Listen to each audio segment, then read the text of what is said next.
right in the midst of this going on, a very funny thing happened, and that Wendigoon followed me on Twitter. I was not following him at the time. He never publicly told people to stop calling me a phone. He never once reached out to me privately, but he did follow me, which means in my eyes that he 100% knew what was happening because I did tweet about it several times. Maybe the guy just liked your content. Maybe Wendigoon just liked your content and didn't know that the audience was shitting on you. I've done that before. And then followed me to let me know that he knew, and that he was watching, and that he intended to do nothing to stop it. Guys, he followed me. He knew that I was getting bullied by people, so he did it to mock me. Stop. The schizophrenia is kicking in. You're suing a man and you end it with a fucking dog hitting a fucking drum! Oh, I'm fucking mad. Cops is filmed on location with the men and women of law enforcement. All suspects are innocent until proven guilty in a court of law. We need to talk about this. I kind of need to explain this situation a little bit to you guys, because I don't know how many of you are aware of this situation. Now, how I found out about it is that Brandon Buckingham put out a tweet, okay?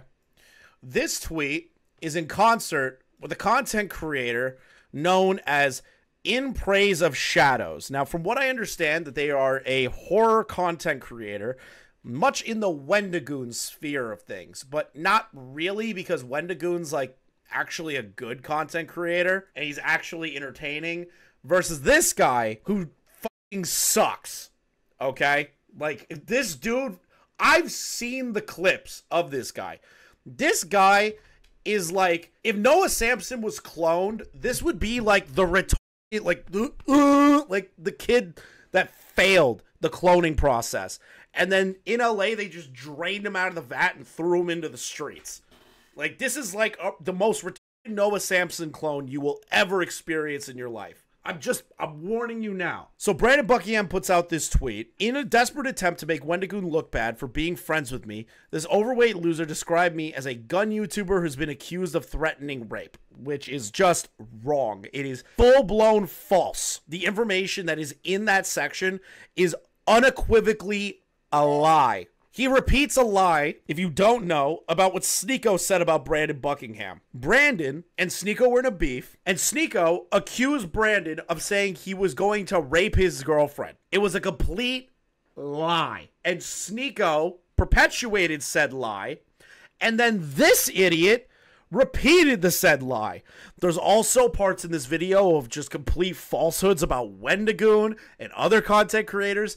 This guy wants politics to be a part of the horror genre community that Wendigoon kind of like populates in so bad. He is a jealous, vindictive, broke bitch that is mad that other people that don't believe the same things that he believes creates a toxic sphere in the horror community, which I never hear anything bad from the horror community. I really don't. In context to like the Wendigoon people that just keep to themselves, the only person that I know is like bad is like Plagued Moth. But that's like gore horror, whatever the fuck that's called. I wouldn't even put Plagued Moth in the same level of like Wendigoon and others. So like the horror community is the most, in my opinion, one of the more less problematic communities on the platform. Everyone just exists in concert with each other and leave each other alone. So this guy wants to be, and wants it to be, more politically aligned with what he wants. He wants more of a liberal horror community, which is the stupidest fucking thing I've ever heard in my entire life. You are going to make the horror community political? For what reason? For what reason? What is the point of that? Who cares about politics in the horror community? I believe, for me and my opinion of this individual, they are a full-blown bad faith actor. And they are somebody that wants to mold the community to what they think it should be so they don't get made fun of and lose money. This dude complains that he only makes $500 an upload. Get a job. Get a fucking job and do content creation on the side until the channel becomes profitable again. Get a job. So we're going to go through this video. We're going to skip around a little bit because some parts are completely bullshit, but we'll see what it is. 500. He uploads once a month, Tamer. Once a month, and he only made $500 off of residual views and a recent upload. That is terrible. That is terrible revenue. I hate this intro.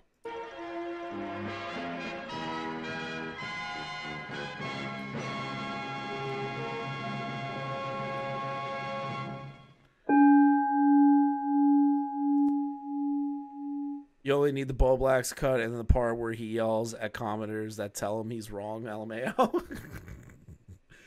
I want to see the whole thing. Like, genuinely, Verse. I want to watch the whole thing. I want to see where the build-up goes to. Because I heard that the video was, like, kind of interesting, and then it went into complete craziness. That's what I heard. Stay here under my jurisdiction. You will toe the line as I see fit, for your sake as well as mine. You have a very evil mind, Aunt Phoebe.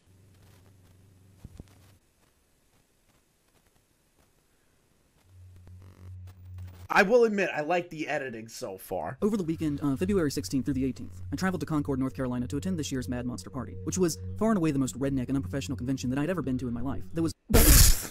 He starts off the video being like, yeah, I went to a horror convention. It fucking sucked. Everyone who put it together sucked. Which other creators have done that, where they've gone to conventions and they think it's shitty. But the problem is why he's going... So the problem is he's going to explain why it's shitty. Operating at this level of scale. The only thing that I could really compare it to for you is that it felt like something that was being run by that guy at your local small-town comic book store that had somehow gotten out of hand. The reason for my visit was due to a large amount of negative attention. Fuck.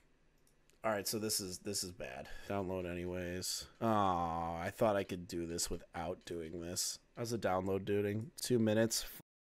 I messed up. I thought this would work because I just left it open the entire time. Okay, so now we have the video. We're ready. And that they had arranged no shuttle services whatsoever, meaning that I had to walk down a dirt trail that had large rocks in it in the February cold to get back to their main building, which, you know, was fine for me. I'm in relatively good health. But you can't expect all guests who want to attend your public event to be able to physically do that. At night, I then had to walk the same trail back to my car in pitch black darkness, which is just a lawsuit waiting to happen. I'm not someone to ever actually make a complaint about something like that, but the reality of the situation is that not providing shuttle services to guests who can't walk when you make them park so far away immediately makes you seem totally unprofessional. When I finally... That's such a weird criticism. Yeah, they made us park really far away, so the whole event was dog shit. Like... This is going great already. I got inside to purchase a weekend ticket at the front desk. They tried to put a paper wristband on me. I tried to clarify saying that I didn't want a day pass, I wanted the weekend pass. And they said that that was the weekend pass. I asked if they didn't have any security badges, which are the norm for essentially any con of this size, and they said no. They instead expected me to wear this paper wristband at all times for 3 days straight. By the second day, it was falling apart because I had taken a shower and it became very soggy and uncomfortable to wear. If they gave you a bag... Okay, this is me nitpicking. I'm already nitpicking. If you've been to any... concerts, events, anything, right? And they give you a paper wristband, don't go in the shower with it. Stick your arm out and keep it dry. It's not really hard. I feel like you're just retarded, but, you know, I feel like you're autistic as shit.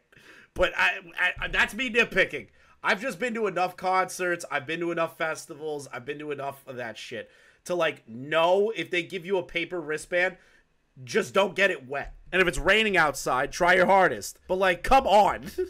There were no posted schedules of the events anywhere in the building. I asked the front desk if they had any printed flyers or brochures of when the Q&A events were going to be held, and they told me no. They had nothing printed, and that the only way to find out what time things were happening was to go to the Mad Monster website and find their schedule there. At their Q&A events, the first 10 rows of the auditorium were reserved for VIP ticket holders only. The problem with that is that next to nobody purchased the VIP tickets, which resulted in the celebrities being separated from the audience by 10 mostly empty rows, really killing any kind of ability for the guests to build any kind of energy with the crowd, resulting in the panels being painfully awkward at times. Also because the guests were not actually really that famous, which we're gonna get to. The audience often just... The actual fuck does this section have to do with Wendigoon? We're getting to that. We're getting to that. We need to, like... We need to build up to that. Okay? We need to see what his position is and how it leads into Brandon Buckingham, Wendigoon, or some ordinary gamers and the rest of them. We need to see the schizophrenia develop in real time, Mr. Gamer. Didn't have any questions for them because they didn't know who they were. So most of the Q&As only lasted for about 20 minutes or so, even though they had all been scheduled for an hour. I didn't eat before I got there the first day and expected to buy a snack at some point while That's your fault. Hold on. You're going to complain about snacks? That's your fault. You should have ate before going there. Who the hell doesn't eat when they go to a con or a concert? Why would you spend the extra money at the food there? Have you never been to a convention? Why would you buy the food there? It is marked up higher. What is the point? Eat when you're... Don't eat at the con. This sounds like a child. Yeah, I didn't eat food, and I was very upset that they didn't have good food. Eat the food before you go. I was there, and was very upset to learn that there was only an alcohol stand in the convention floor, and no food whatsoever. So I didn't end up eating until about 10 p.m. later that night. That's your fault. Walk out of the convention center, go find a McDonald's, and get some goddamn food. The next day, I did actually learn that there was a food area for the con set up in the lobby of the hotel next to the convention center, but there were no signs telling you of this, and it was very much hidden. Luckily, the first night after having a late dinner, I could relax in the indoor pool that my hotel was advertised as having, which was just magnificent. Although, I guess I can't blame that on Mad Monster. Now, okay, first off, the argument should be made that even if the past 10 years of his life had not happened, should Kevin Spacey himself be the headlining guest at a horror convention in the first place? Wait a minute. He was complaining about the event, complaining about the event, doesn't even transition well into it, and just goes... Should Kevin Spacey be allowed here? And it's like, whoa, what the fuck? There's no build-up. It's just, yeah, this convention sucks. How do you feel about Kevin Spacey? It's like... You can't actually make that up. People were lined up for hours over the course of 3 days to pay Kevin Spacey, whose assets are estimated to be worth between 16 and 20 million. 300... What? Why does that even matter? People paid money to go meet Kevin Spacey. Wait a minute. He's known for the movie Seven in the horror community. He goes to an event that he gets paid to go to, and people pay money to go meet him and to do a bit where he holds a box with your head in it, and people pay money for that, and then you move into his net worth. What does that have to do with the event? It sounds like you're just trying to shame these people for paying Kevin Spacey or paying the event to meet Kevin Spacey. Oh, he has a net worth of like $20 million. Okay. And there's a bunch of people that do that. There are super leftoid actors like Mark Ruffalo that does that shit. So I don't get why you brought that up, but I forgot. You're a lefty. You're like a communist freak. I forgot that. Dollars each to get on their knees in front of him. After the announcement in January of his inclusion at the convention, Mad Monster, as most people sadly do when they are being publicly criticized, refused to cancel Spacey's appearance, instead deciding to double down and buckle up for a rough ride. They stopped posting on their Twitter and locked all of their comments, instead deciding to focus their promotion on the more pedestrian and less socially vocal social media platforms, like Facebook and Instagram. On those platforms, they reportedly began to block anyone who said something negative about their decision or the convention, one of which was the drag queen Naomi Monroe, according to WCCB Charlotte. One fan of the convention who had been going for years named Will Kinsler, who you may know as being involved with sports video games, was blocked by the Mad Monster page for expressing his concerns, and would later tell reporters, "I was dumbfounded, right? Shocked. I was disappointed immediately. It doesn't make me interested in attending this time or ever again. To invite somebody..." Okay, so what? If they blocked him because he was being annoying, so what? To invite somebody with all sorts of sexual allegations, sexual misconduct surrounding them. So allegations, or was he convicted on those? Because if he was convicted on those, little bit of a different situation. But if it's just allegations and there's no definitive situation happening, with these sorts of allegations of sexual misconduct surrounding them, into what feels like our home of our community. You know, it was really concerning. It feels like a bit of a betrayal, right? I just wanted to tell them I don't think this is right and I don't like it. And now they've kind of taken my voice away from me. I'd hate for people to see taken my voice away from me. They blocked you. this, that don't know and feel like we're a different kind of community than we are, and that we would welcome somebody in our community that's accused of doing these things that he's doing is disappointing for me, that somebody might find that that is a reflection on us, and I want people to know that that's not the case at all. They would also delete any negative comments on their posts so that it looked like everyone universally supported what they've been doing. They posted a clip from House of Cards onto their Facebook page, where Frank Underwood confronts a homeless man who has been accused by the police and is suffering from a psychotic episode where he tells him, "Nobody can hear you, nobody cares about you, nothing will come from this." They also posted on their Instagram It's kind of based from the convention center story an image of Spacey with the text, "Nobody cares about you." One major convention manager of a different event, who will go unnamed here, criticized their decision by saying, "As convention organizers, it's so important that we look at the big picture. People watch us. They watch what we're doing and who we put our dollar behind. Hiring on performers and celebrities is an endorsement, not just of them." It's not an endorsement. It's literally hiring a guy to do an appearance. An endorsement is going, yeah, Kevin Spacey groping that gay dude's crotch, we're totally for. That's an endorsement. Bringing him on to sign things and take photos is not an endorsement. Shut up. But of what they've done over their lives. Another convention called Days of the Dead posted on their social media a great little piece announcing that Ian Wyatt would be at their event in January, saying that he was going to be the only Predator. Hi everybody, it's Kevin Spacey here, your mad monster, coming to Concord, North Carolina, February 16th through the 18th. That's right, all 3 days, and I'm looking forward to getting there. Also, while I got you, I just want to take a moment and thank all my fans for all your support through all these years. It's meant so much to me, and I hope you can make it, because it'd be nice to meet in person. And the thing about all of this is that for security reasons, Spacey was never once actually seen on the convention floor itself. He did not have a table, he did not take selfies, he did not do a Q&A. It was like he wasn't even there. They just had him locked in the back like he was the fucking Wizard of Oz, for staged photographs, because anything else could have exposed him to uncomfortable questions. And to that, I feel like you're just reading into it. They kept him off the floor because he's still considered like an A-list celebrity, first.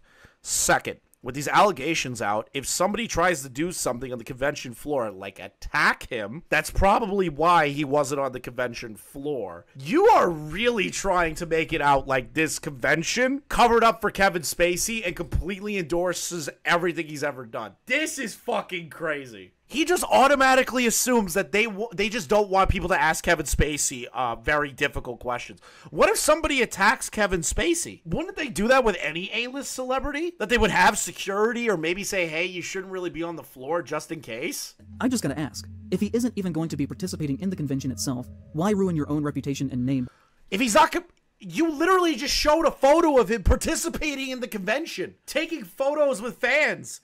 He's participating. What are you talking about? As they really emphasized that they had gotten Spacey as a guest by having all of the staff at the convention being marked by having these bright red shirts on them that read, "What's in the box?" The photo ops with him were a staged event with a desert backdrop, where you could get on your knees in front of Kevin Spacey, with your head through a hole that they had cut in a cardboard box that he was holding, by having him there. Why choose to die on this hill? Because despite him not physically being seen, just him being in the building for 3 days lingered over the event like a haunting spirit. The vibes of this place were truly awful. Because they booked him, it resulted in many reputable vendors or guests refusing to even show up, by either not booking the convention or canceling their reservation. And this drastically hurt the overall tone and the experience of the convention itself. The atmosphere was genuinely depressing. I'm not trying to be an asshole when I say this, but one of the biggest guests that they could book was Tim Capello, the featured extra from the Lost Boys that plays the saxophone that is only on screen for a few seconds. One of their other major guests was Michael Lerner, who was not Michael Myers in Halloween 6, but instead was that guy's stunt double that was only used in a few shots in the film. I've talked to both of those guys and they're really nice, and I genuinely mean no disrespect to either of them, but even they would probably agree that they are not horror A-listers. They do not draw in crowds. Because they decided to back Spacey, they really had to scrape the bottom of the horror barrel to get anyone to come to this thing. And despite what they would say about having record numbers, the attendance felt completely dead. It really felt like they were...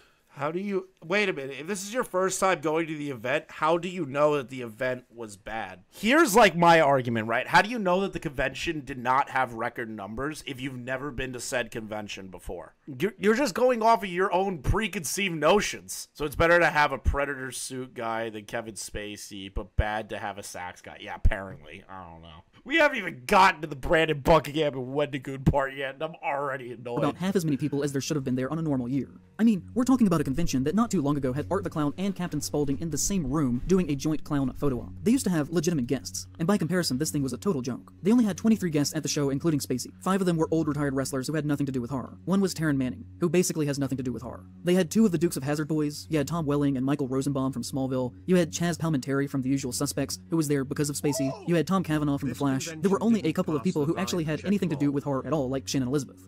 Who? They just got guests for a convention. They got guests. Dude, do you think that people that, like, go to any con or... Bro, Comic-Con has people from, like, movies that have nothing to do with comics. Like, what the fuck are you talking about? If you go to Comic-Con, you're going to run into actors that have never been in a Marvel movie or have anything to do with comics. And they're still guests. Like, what? People are focusing on the Wendigoon stuff and the entire video is worth laughing at. No, that's why I'm doing this. That's why we're going to sit through this fucking video. People are focusing on the Wendigoon stuff. Thank you for the 5. Video is worth laughing at. Yeah, no, we're going to keep going. We're going to keep going. Only other big names they got were Lou Diamond Phillips, who has nothing to do with horror, and Kiefer Sutherland, who was only there for a few hours on one day. And even though I do love them, and I mean no disrespect when I say this, Felicia Rose and Kane Hodder were both also there, which I'd say this in the nicest way possible, but they're basically at every single one of these things, so them being present is neither here nor there. So you can see that by booking Spacey, they it totally ruined the show that they were throwing, even being about horror, because they couldn't get anyone with any major clout who was both respectable and majorly relevant besides those that I've mentioned within the genre to actually show up. Fellow horror YouTuber Cody Leach was actually also at the convention, and made his own videos on his experiences with it. He's a guy that I have not historically agreed with on most things. He listed Midsommar and The Lighthouse on his worst of list of 2019, complaining that horror shouldn't be this pretentious and snooty. His work. Fair enough. If that's his opinion, that's his opinion. He's like, horror shouldn't be snooty. Okay, that's his opinion. That's totally fine. The reason, and you can have your opinion, but the problem is that your opinion is mired in your own political fucking bullshit. I don't know anything about that movie, so you can tell me all day long it's based or whatever. But he's allowed to have that opinion, but he's making it a point to say, I don't like this guy because he didn't rank the movies that I like in the same tier. Words, not mine, and should focus instead on being entertaining and not trying to be cute by using art house aspect ratios. Again, his words, not mine. Horror shouldn't be snooty. You forgot about Alfred Hitchcock. I wouldn't even call like Hitchcock to be snooty. Maybe like the camera angle, maybe the way that it's directed could be considered like snooty, because Hitchcock was like a complete and utter like OCD riddled old like man, right? But like I wouldn't call those snooty. I would say that they were more intriguing than anything, but I don't know. I'm not somebody that does movie reviews. I'm not somebody that sits there and analyzes a movie. I'm the kind of guy that goes, dude, that movie was awesome. Like if I'm watching like an auteur style movie like a Wes Anderson or a Hitchcock or anything like that, I don't really think of those as snooty. I just think of them as, is the movie entertaining? Is the movie good? Does the movie make me feel something? That's it. I wouldn't consider Hitchcock snooty. Also did not appreciate the homoerotic basis of the movie. Okay, now he's mad. Now here we go. He didn't like the homoerotic nature of the movie. Okay, he didn't like the homoerotic nature of the movie. Are you going to call him anti-LGBT? I'm very curious. Complained that it was just weird for weird's sake, and to me just didn't try to appreciate the film on its level. In my but that's his prerogative. If he didn't enjoy it, he didn't enjoy it. Personal opinion, he is a deeply unserious critic and can actually be to an extent a symbol of what I want the message of this video to be about. Because if you watch his video about Mad Monster Con, you would think it was a great time, a wonderful convention. There is a clear dichotomy between our two experiences, and I think there's something interesting in that. And this ties into this theory that I've had for a long time that is kind of the thesis of this video, and that I think there's actually not one, but two distinct horror communities that do not overlap. One that is more concerned with writing and thinking about how our own experiences and world are reflected through art. A group that overall is less concerned with how much a movie makes at the box office and more with what it is trying to say as a work of art, and how it relates to ourselves and culture as people. And then you have another that is more conservative and traditionally capital A American. And This is your problem.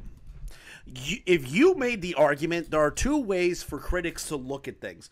One is based on subjective nature. One is based on what the story is trying to convey. One is based upon the idea of what the movie was trying to get out, okay? If you argued that and it said, well, there's also another genre that doesn't really care about any of that, and they're just kind of like whatever's popular is popular, whatever's a thriller is more popular. If you stuck to that argumentation, you probably would have been fine. But then you brought up conservative and America first, and you immediately lost me.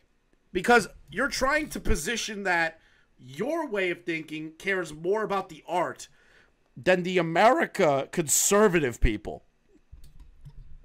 This is great. You literally could have argued this way better instead of bringing politics into it, but you couldn't help yourself. You couldn't help yourself. You might have had a good video here if you did an argumentation that there are two versions of the horror community. One cares about thrills, and one cares about specific things that aren't based in what you consider to be art. And then there's the art level. There's the subjective. There is what we consider to be movies that don't do very well, but are a lot more in depth. If you did that, you might have had a great video. But instead you made it about politics. And calling Brandon Buckingham a gun YouTuber.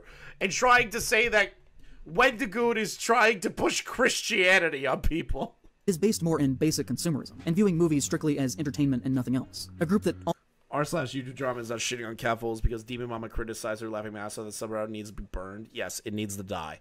often gets angry at the very notion of subtext existing within a work of fiction, and views art not as a means to express what it means to exist, but instead that sees the value of creation just within the context of how fun and experience that product is. And product is the right word here, as this side of horror is obsessed with money and defending companies, and even when putting on a mask of pretending to be left-leaning, everything that they do is in the service of capital and big business. Oh my fucking god. Put on a mask and be left-leaning? You are politically brain-rotted. You live your life in the saddest way possible. Your life is nothing but left and right. That is pathetic. I could not imagine living my life like yours, where I have to see everything in some form of political lens. You're depressing. No wonder you're broke as shit. I hate to put it in terms like this, but I think deep within the heart of horror at the moment, and the country as a whole, there's a problem of anti-intellectualism raging at people who want art to be more, or to stand for something important. A group of people yelling, just let people enjoy things, while the other side argues that we can do better, we can be more. Just let people enjoy shit. Like, what is wrong?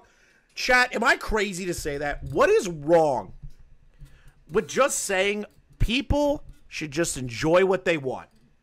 If you don't like it, don't watch it. What is wrong with that statement? What is wrong with that? How is that a problem to push for that?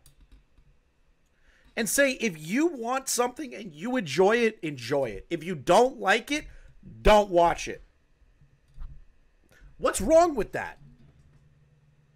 I don't see an issue with that. If you like a certain content or a creator or anything, and you watch that person, great. If you don't like that person, you don't have to watch. Like, I don't understand this. And you're trying to connect this to capitalism and defending corporations. The baseline is if you enjoy something, it doesn't matter what company watches this. It doesn't matter. Can you pop that full vid? Yeah, Verse. I got you. Where is this? Bubblex is the one that sent it to me. Bubblex, Google Drive. There you go, Versed. There you go. That's the Google Drive that I was sent by Smaggle and Bubblex, so. Not Versed, of course. I'm willing to help out you and Tommy. You know that. Which is something we're going to get to soon, so just bear with me here. I know this is a long video. In his 33 minutes of talking about the convention and everything that happened around it, Leach fails to mention Kevin Spacey outside of a single joke about the situation over 20 minutes into the video. Kiefer Sutherland was outside in the actual hallway with his own isolated room. That's star power right there. The only other person that had that was Kevin Spacey. He was on a different floor for completely different reasons. Okay, so he's criticizing this guy for not bringing up Kevin Spacey enough. What if Kevin Spacey didn't matter to him? What if it was the convention in of itself and the experience that he had there that matters? He didn't care. He doesn't care that Kevin Spacey is there. Who gives a shit? You're the only one that seems to give a fuck. And like random people on the internet. This guy just had a great time at the convention. You're trying to shame him for it. Not only that, if we look at this footage that I shot, compared to the footage that he shot, you can see that he has clearly framed his angle standing roughly at the exact same spot I was, so as to not show the giant Kevin Spacey banner hanging over the lobby. What if he just shot it there? Hold on, what if he just shot it? I didn't think about that. You are making assumptions about this guy. At another point, he includes a table with some photographs of Spacey near the very end, but outside of that, you wouldn't even know that he had been there based on his video. And you know, I think that people who are in my line of work have a certain level of responsibility to appropriately cover the things that we choose to talk about. So in my opinion, making a glowing half-hour-long video about how cool Mad Monster is in the wake of them trying to publicly rehabilitate Spacey's image into a right-wing personality at a convention held in the South, which— You are politically fucking brain rot. Your brain is literally just worms eating itself. Your brain is nothing but like dirt with maggots writhing in it. Like, you aren't a human being. Like, bro, he liked the event and wanted to put a video together that he enjoyed. He's not an active journalist. Like, bro, he's a dude that just liked the convention.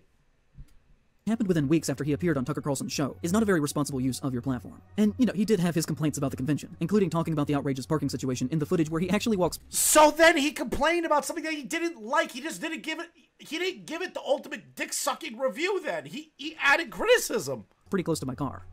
He talked about the layout of. Why would you point to that? The convention being not very professional, about the lines being disorderly, but never once does he have a single word of criticism about Mad Monster as an organization for their attempted rehabilitation of Kevin Spacey as a public figure. So what if he doesn't care? What if he just doesn't give a shit? Did you think about that? What if he doesn't care? He's like, oh, Kevin Spacey's there, that's cool. Yeah, this event was really awesome. Why does he have to have some sort of moral obligation to talk about how the event is bad just because Kevin Spacey's there? Why does he have to do that? Or the fact that he is greatly profiting off this appearance from people who are probably struggling, and honestly, probably can't or at least shouldn't afford the $300 fee that it costs to get in the room with him for maybe 10 seconds. He then goes on to say that he looks forward to going to Mad Monster Con again next year. Okay. But even if you look at some of his footage within his own video, you can just see how dead this place was. Most of my footage was taken from the busiest times of the day, but the majority of the con before noon and after 2 p.m. just felt totally empty. And the depressing visuals that he's showing in his video do not match with his glowing review. I don't want to make presumptions about Leach. I had the opportunity to talk with him then. You can't show up without moral fagging Spacey. That's all I'm getting out of this section. He's like, this guy didn't do enough to denounce Kevin Spacey in the event. So ergo, he was totally cool with everything Kevin Spacey has ever done, especially groping that gay guy's dick. That's what I'm getting out of this section, is that he's saying that other creator is totally cool with that. Like, I saw him walking around a few times, but decided against it. So we've never actually met. But in his video, there are a couple of red flags that really scream out at me. Jan and Elizabeth were the objects of my youth. If you like really crass comedies from the 2000s before everything got all sensitive, definitely check out Sorority Boys. So to me, he is one and the same with Mad Monster, both spinning content for money while ignoring the potential harm that the event itself might cause. And I'm really not trying to harm Leach's image by comparing his experience to mine. Again, I don't know the man. And to be honest, okay, hold on. He just goes, I'm trying to not hurt his image, while simultaneously saying he put out a disingenuous review of this location and didn't do enough to denounce Kevin Spacey being a right-winger. Bullshit. You're not trying to frame him in a bad light. You know what you're doing. No hate, but he's totally cool with Kevin Spacey being a right-winger. This is bullshit. This is total bullshit. This dude is lying through his teeth right now. Actually really think that he would be that bad of a guy. Just painfully centrist, seemingly leaning a little towards liberal. Like he tweets pro-LGBT stuff, anti-racist stuff, but then he says things like, said it before and I'll say it again. Right or left, the extreme political people are fucking nut jobs. He's what? Oh, he's kind of like left-leaning centrist. He says pro-black people and pro-gay people stuff, but he doesn't like the overly SJW writing in movies. So he's just a bull-faced liar. Like, that's literally what I just witnessed right now. But that's true. Like, the over-representation and this fucking necessary need to shoehorn things in that are unnecessary instead of just enjoying a story is a problem. This is so annoying. And I despise a review being a political statement. And yes! I have no clue why politics has to work its way into literally everything, but I despise the fact that it does. So this dude is based as shit! This dude is based. Noah Sampson knockoff number 572. How are you going to make it sound bad? You know, a bit of a mixed bag there to me. I don't want this whole section of the video to just be about him. He's a small example of a greater problem that I think is an issue within horror, which is that the existence of centrist and liberal views, mixed with a love of genre, acts as a shield and breeding ground for right-wing harm within our community. Because... Okay, he's saying that he's allowing right-wing harm.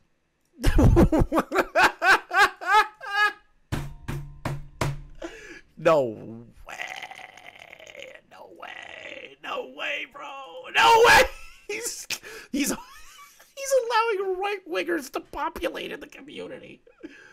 I can't believe that's the angle he's going with. As we will see time and time again throughout this, people who hold these liberal stances will side with conservatives over progressives at every single given opportunity, and will not... I'm gonna be real. Progressives suck. Like, full-blown, like, Frogan progressives suck. They are terrible. They are the worst people.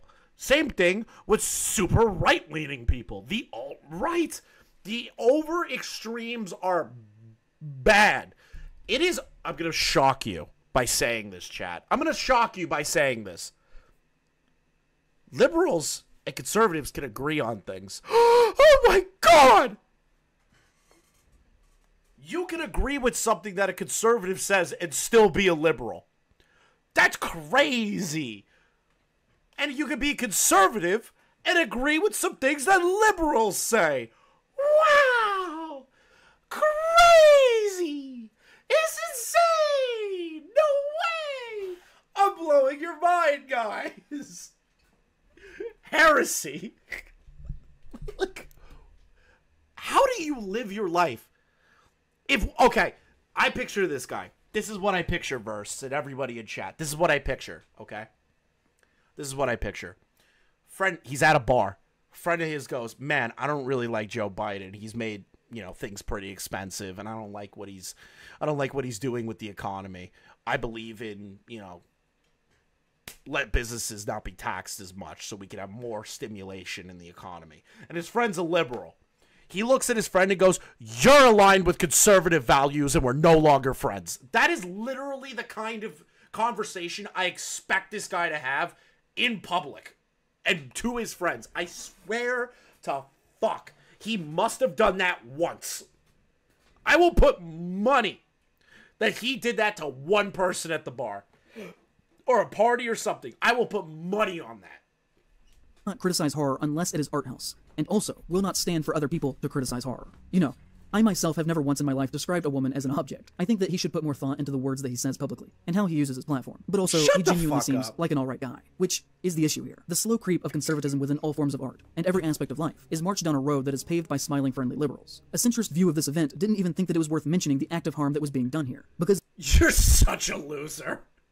Oh my God, you're actually a fucking loser. Yeah, this guy that just enjoyed the convention, he doesn't understand the harm that he's doing to overall society by allowing conservatives to enjoy things. There's no fucking way this guy's a real person. We were just all there to have a good time after all, right? It is a mindset of consume the product and ask no questions about how the product was actually made, or who was harmed in the making of this product. I'm in here, and if I see him, I will be very happy to see him, but at the same time, I understand the allegations against him, and that's kind of weird. But Mad Monster is an amazing thing that I'm glad I'm at, and whether or not he's here doesn't stop how awesome this convention is. That guy's like, he acknowledged your issue. Are you trying to hold the fuck on? Is he about to use this guy who said, I'm not a big, I'm happy to see Kevin Spacey. He's got a lot of allegations against him, but I'm not going to let that ruin my time at this convention that I have enjoyed for years. There's no way this guy is about to frame this as the reason why society's on a downhill spiral. There's no way I'm about to see this. Again, I mean the man no ill will, genuinely. I do not wish to harm his livelihood whatsoever by including him here. Please, do not go say mean things to or about him. I will not stand for anyone who is mentioned here to be harassed in any way. Do not do that. I think as a culture, we need to learn where to actually direct our anger in constructive ways based around unity that will result in actual tangible good. Which is something I shouldn't have to outright say, but after my Halloween video last year, a lot of people sent Sean death threats and threats of violence, which is absolutely 100% genuinely unacceptable. You have a problem with your community if people are doing that. Like, don't get me wrong, I'm not saying that you are in charge of your community, right? But if this is like a recurring issue, the people that watch you are fucking crazy, okay? Like, I don't think, rarely do I ever hear of other creators that have a significant issue with their audience sending death threats. Like, I'm not saying, listen, I'm not saying it's your fault whatsoever. Okay, I will never say that because no creator is beholden to their audience unless they demand for for people to go after somebody. Maybe you should like take an introspective look at what you do. You know what this reminds me of? I'm curious, Verse. What does it remind you of? I'm curious, Verse. What does this remind you of? Oh no.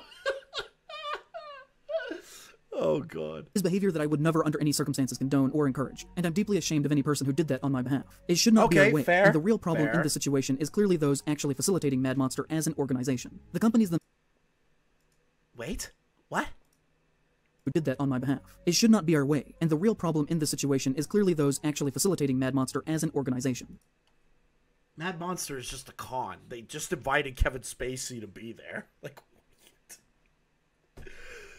Oh! The companies themselves are almost always the problem here. People like Leech are merely side effects of the real issue. The day after the convention ended, Mad Monster posted on their Facebook, "Thank you all who joined us for a record-setting show. Your support always means a lot, but this time it really hit home. The overwhelming amount of you that took the time to express your love and appreciation made this easily our favorite party that we've ever hosted. We will continue to throw Mad Monster Party for you, not for random autograph collectors on the sidelines, basing their attendance on the current guest lineup, not for hypocritical virtue-signaling keyboard warriors, many of which still showed up. We threw this party for the Mad Monster family that have grown with us over the years, who get their tickets and hotels before the first guest is even announced. We know you're here for each other as much as for the guest and the vendors." You DM'd it to me? Okay, Verse. I'm curious.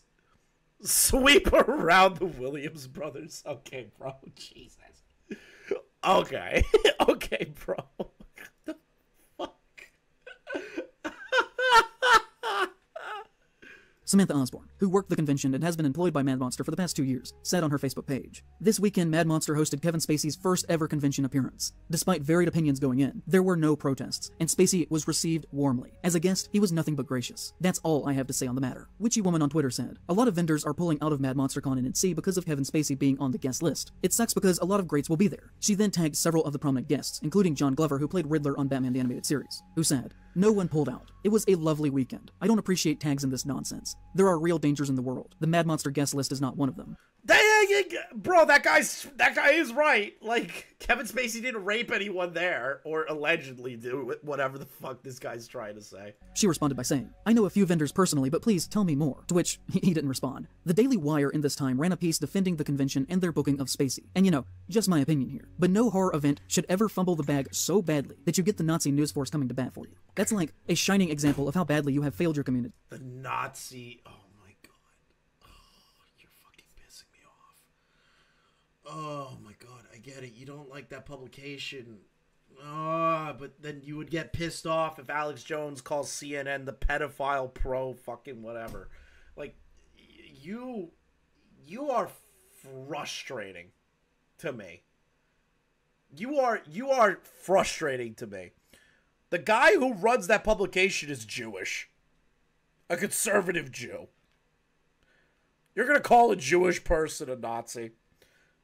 Like, just, bro, you frustrate the shit out of me. How much you want to bet Mad Monster's getting harassed by this dude's fans? I don't know. I'm not gonna blame this guy for that. I'm not. Like, it's not fair. Like, just because he has a mad fucking crazy community, like, he may, I don't know if he like purposely cultivated it or whatever, but it's still just not. This dude comes across as a fucking, like, this is literally what the red pill guys do. They do an attachment of something that makes no fucking sense. They blow it out of proportion and say they're against us, and then boom, there's like a explosion of retards that buy into it. This is, both sides do the exact same thing. It's really conveniently funny. In the week after the convention, Kevin Spacey tweeted a video, which I bet Mad Monster is getting harassed by this dude's fans. is something that he almost never does. In fact, since his fall from grace in October of 2017, he has only tweeted 5 times. This was his 5th tweet, a video thanking Mad Monster for welcoming him back into public life, saying that he had a wonderful weekend and how grateful he was for the opportunity. That's okay. He said I had a wonderful time at a convention. Like, ending by saying that he was looking forward to appearing at the next Mad Monster event. He has since announced that he is working again in Paul Schrader's next film, and little by little, he is attempting through events like Mad Monster Con to establish a base within American culture. You know, he's been doing that the entire time. Just because Mad Monster did it does not mean Mad Monster is directly responsible for Kevin Spacey getting a career again. It's not. You are attributing way too much to people. Hey everybody, I'm just back from an incredible weekend I spent in Charlotte, North Carolina at the Mad Monster Convention. It was just so much fun, and I'm so grateful to all the fans who came out to say hello. Your kind words meant so much to me. And you know, people brought things also that I've never seen before. Posters I've never seen, and memorabilia, but in particular, it was the new stuff. This amazing clay guy. For me? This is, for oh my, you, sir. This is awesome. I signed a number them all. You have number one. First of all, what is your name? I'm Barry. Barry, thank you, Barry. This is incredible. And second, how long have you been doing it? All my life. I've been in business for 30 years. It takes them about a week or so to put it together, so it was really kind of them to bring it to me as a gift. I also had a chance to see old friends like Chess Palminteri, who is just a wonderful actor, but he's an even better person in real life. He was Agent Kuyon in Usual Suspects, and he was also in a film we did together called Hurdle Brother, which he's great in.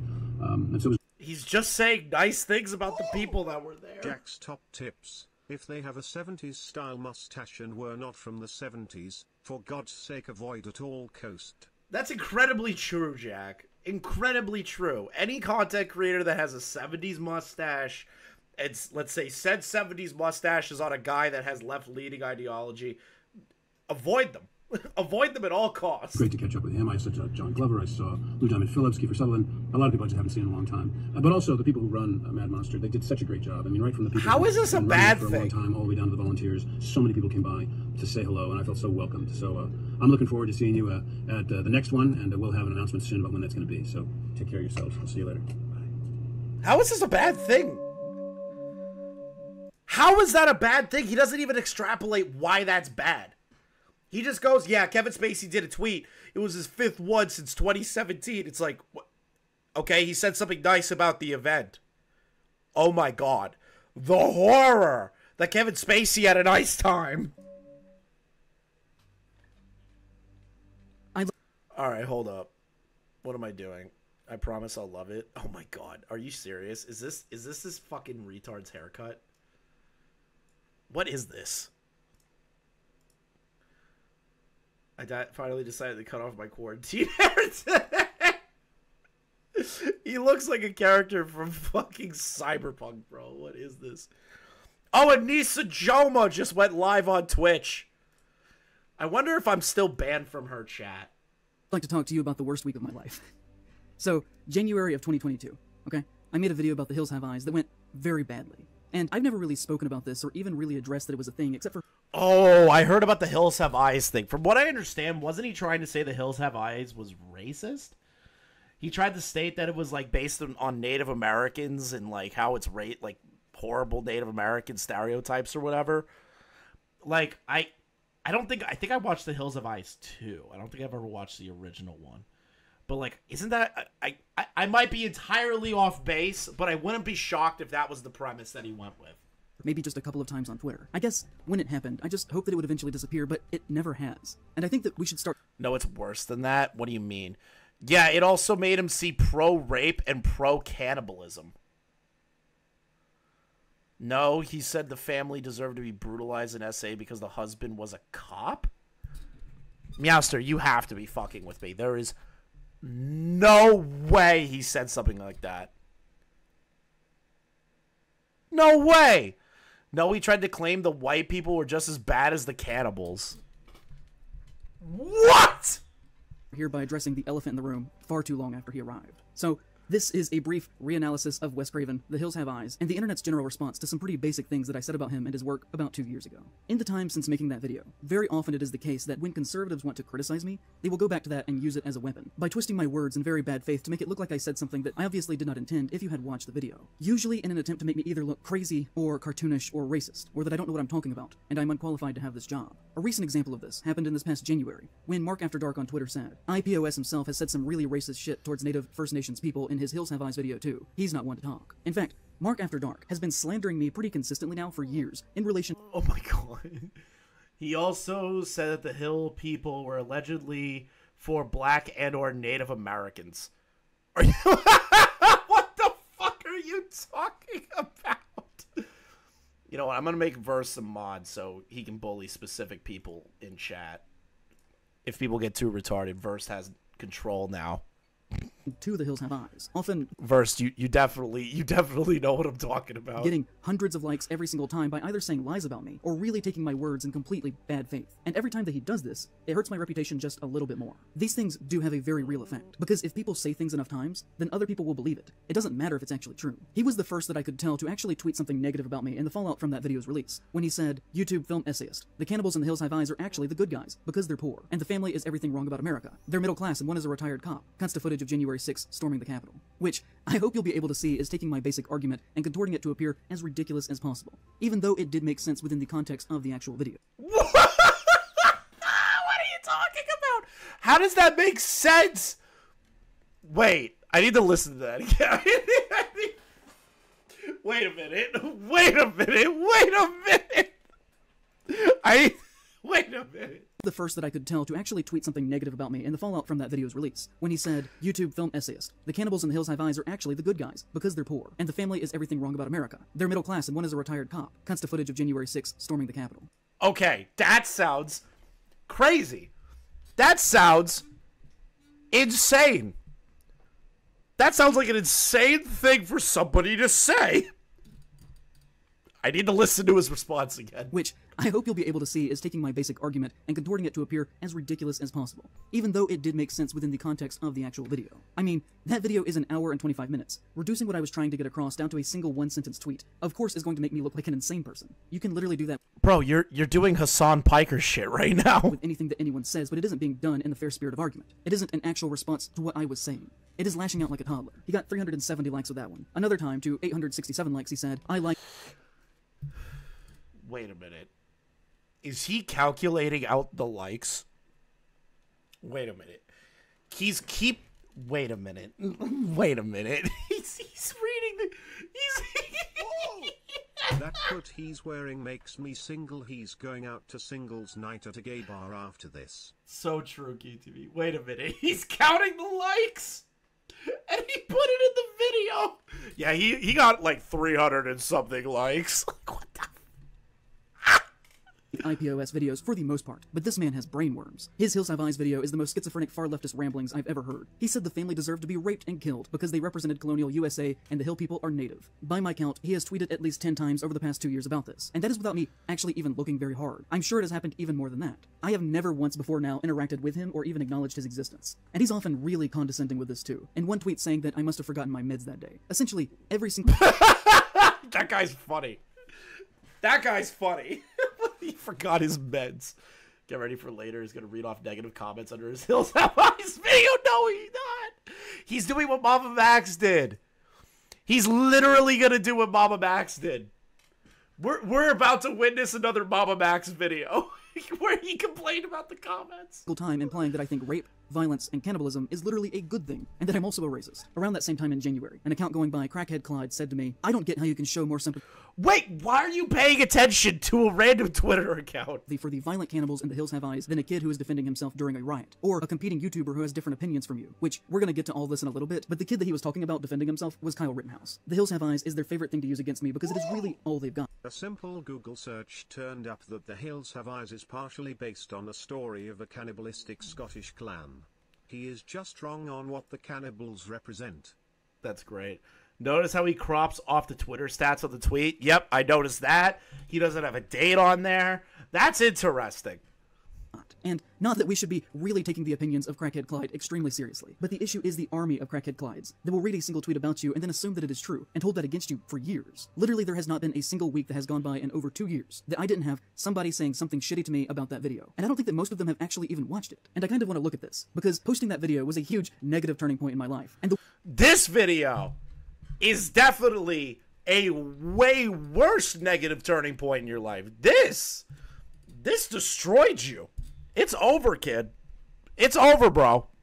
It's done. It's done. There's nothing left for you. This video is your death song. This video is your death song. It's over. The way that one video was received has really impacted everything around me. Before that, I was relatively comfortable financially. I could make the kinds of videos that I wanted to, and have honestly struggled very badly ever since then. If you want to know why I make so many franchise videos now, it's because I still need to eat, and those are the only things that ever gain any traction now. Everything else I do dies as soon as it's released. For transparency, this is a graph of my total lifetime views on my channel, and this is the point where I posted The Hills Have Eyes. There is a clear delineation before and after me making that, and at least— Yes, because you made a bad video and your audience thinks it's shit. Like, is he a— Wait! Is he gonna blame all of the outside people that criticized him on his channel dying? That's what's happening. That's what's happening right now. He's about to blame everyone around him.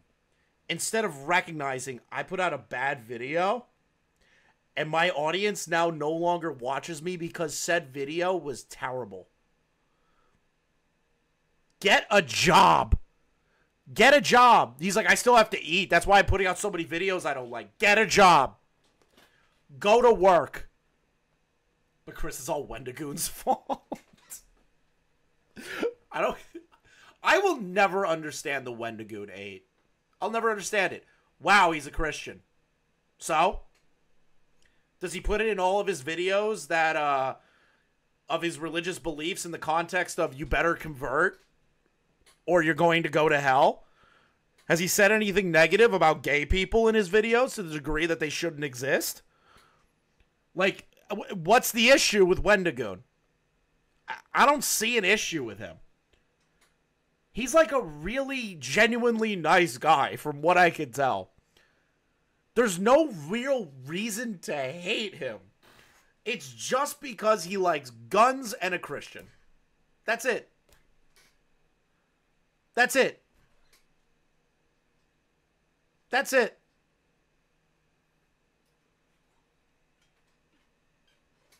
I don't get why people hate Wendigoon.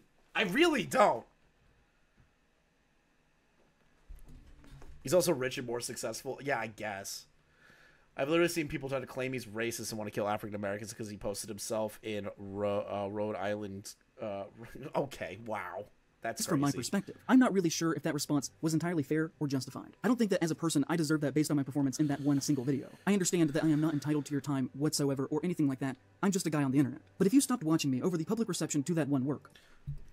He is going to blame everyone around him. Maybe... Okay, bro, maybe your regular audience that just genuinely enjoyed your content saw you do a terrible video and decided, you know what? I don't want to deal with this shit anymore, and left. It happens all the time. Content creators make a bad fucking video, it turns their audience off, and then they go and sparse out to other audiences. It happens all the time. It is not unique to you. And it's not just random Twitter tards talking about you that cause this. Because there are YouTube channels, like Mr. Beast, that constantly get shit, or PewDiePie, that constantly get shit for no reason. And they're perfectly fine. Other YouTube channels that get shit on Twitter still operate just fine. JonTron, who got mega canceled in heavy quotations, also is doing just fine.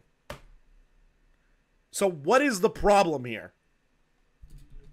Then I kind of want to talk about that a little bit here, because there's not an insignificant amount of people who frequently say untrue things about me, and in the long term, it has kind of ruined my ability to make a living doing what I want to do with my own work. And all of this has been built on a misconstrued idea of what I was actually talking about. But before we get to that, let's take a look at some other movies made by Wes Craven, so that we have proper context to actually talk about The Hills Have Eyes. Because Wes Craven was undeniably an extremely left-leaning filmmaker, who infused that into practically all of his work. He is probably about the most leftist mainstream horror filmmaker that was ever working at his level. The dude... Why does the political leaning of a director fucking matter? This is where you already lost me. Who cares that he's a left-leaning director? Who cares? Like, I don't give a shit. If a director is good and they are able to put out a very good product, I don't give a shit what their politics are. Your life sucks. Genuinely hated most things that modern America stood for, including corporate culture, the decline and failure of our systems, the harm and uselessness of the police, the damage that white culture has done to non-white cultures both within the physical boundaries of the United States but also on a global scale. Shut up, white boy. Like, genuinely. Shut up, white boy. And that's a white guy telling you that.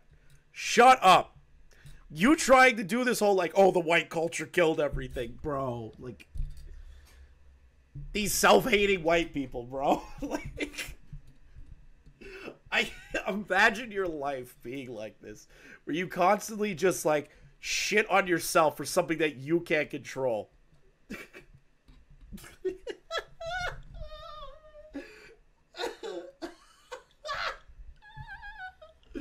Oh, God. Oh. You can find this subtext throughout every single one of his films. It's just an objective fact. Take Nightmare on Elm Street, a movie about a child killer who the government let go on a technicality, where the system failed them so badly that the parents of the victims have to band together to form some sort of frontier justice lynch mob, because the government is so useless that they have let him slip through the cracks. So, Nancy's mother, Marge, says at one point in relation to Krueger being able to walk free, well, the lawyers got fat and the judge got famous, but somebody forgot to sign a search warrant in the right place and Krueger was free just like that. In the end, a teenage girl has to take down the rapist herself while the cops stand right outside on the front lawn listening to her screams, watching and going, oh gosh, oh gee, whatever are we gonna do, which is something that is still happening in real life. And in that light, a running theme throughout every single one of Craven's Scream films is how the cops are incompetent, and never once in any of the movies do they actually catch the killer. And that's not even to mention the criticisms of Harvey Weinstein in Scream 3. If you look at his 1981— Oh my god, he brought up Harvey Weinstein! Yes, it's almost like it's a— hold on, wait. Wait.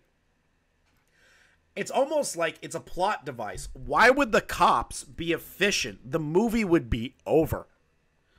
If the cops were efficient in a horror movie, in a killer movie, the movie would end very quickly. That's just a common horror trope throughout, like, every fucking movie. That's just a trope. The cops are not good at their job. And if they were amazing at their job and arrested the guy, the movie would be over. It'd be like a 20-minute movie. Oh my god, there's crazy things happening. We have evidence that this guy's the killer. Cops, go arrest the guy. Okay, no more movie. No more movie. Like, where's the entertainment value? One follow-up to The Hills Have Eyes, Deadly Blessing. It too has a strong message on the ineffectiveness of the police, as when one of our main women protagonists is basically begging the sheriff to do something about a dangerous man, instead of just sitting by and watching as bad things happen to innocent people, he says to her, if something happens, I won't be here in time for nothing but cleanup. Vampire in Brooklyn is kind of a strange movie, one that dares to ask the question, what if we cast Eddie Murphy and Angela Bassett to play love interest, and then gave them the same haircut? And also in that it kind of doesn't really have a protagonist, which is unusual for a horror film. Whoever the protagonist is really is determined by what part of the movie that you're at. But we start with Julius, who is struggling, works a bad job, and has a deep distrust of the police, who weirdly have German Shepherds. You know, it seems like— Wait, what? Weirdly have German Shepherds? I'm gonna look something up real quick.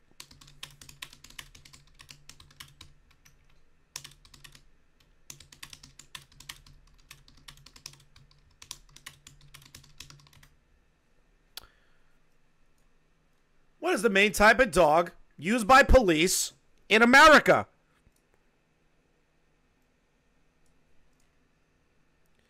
But it's weird that they use German Shepherds. It's very coincidental that they use German Shepherds in the movie. The police use German Shepherds all the time. Like,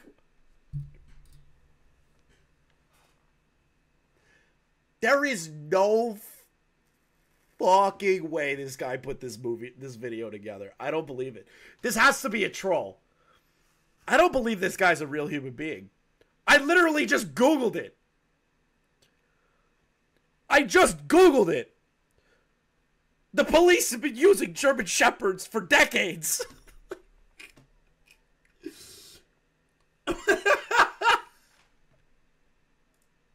I can't. I fucking can't, dude. Wes Craven liked to use German Shepherds as a visual code for racist cops.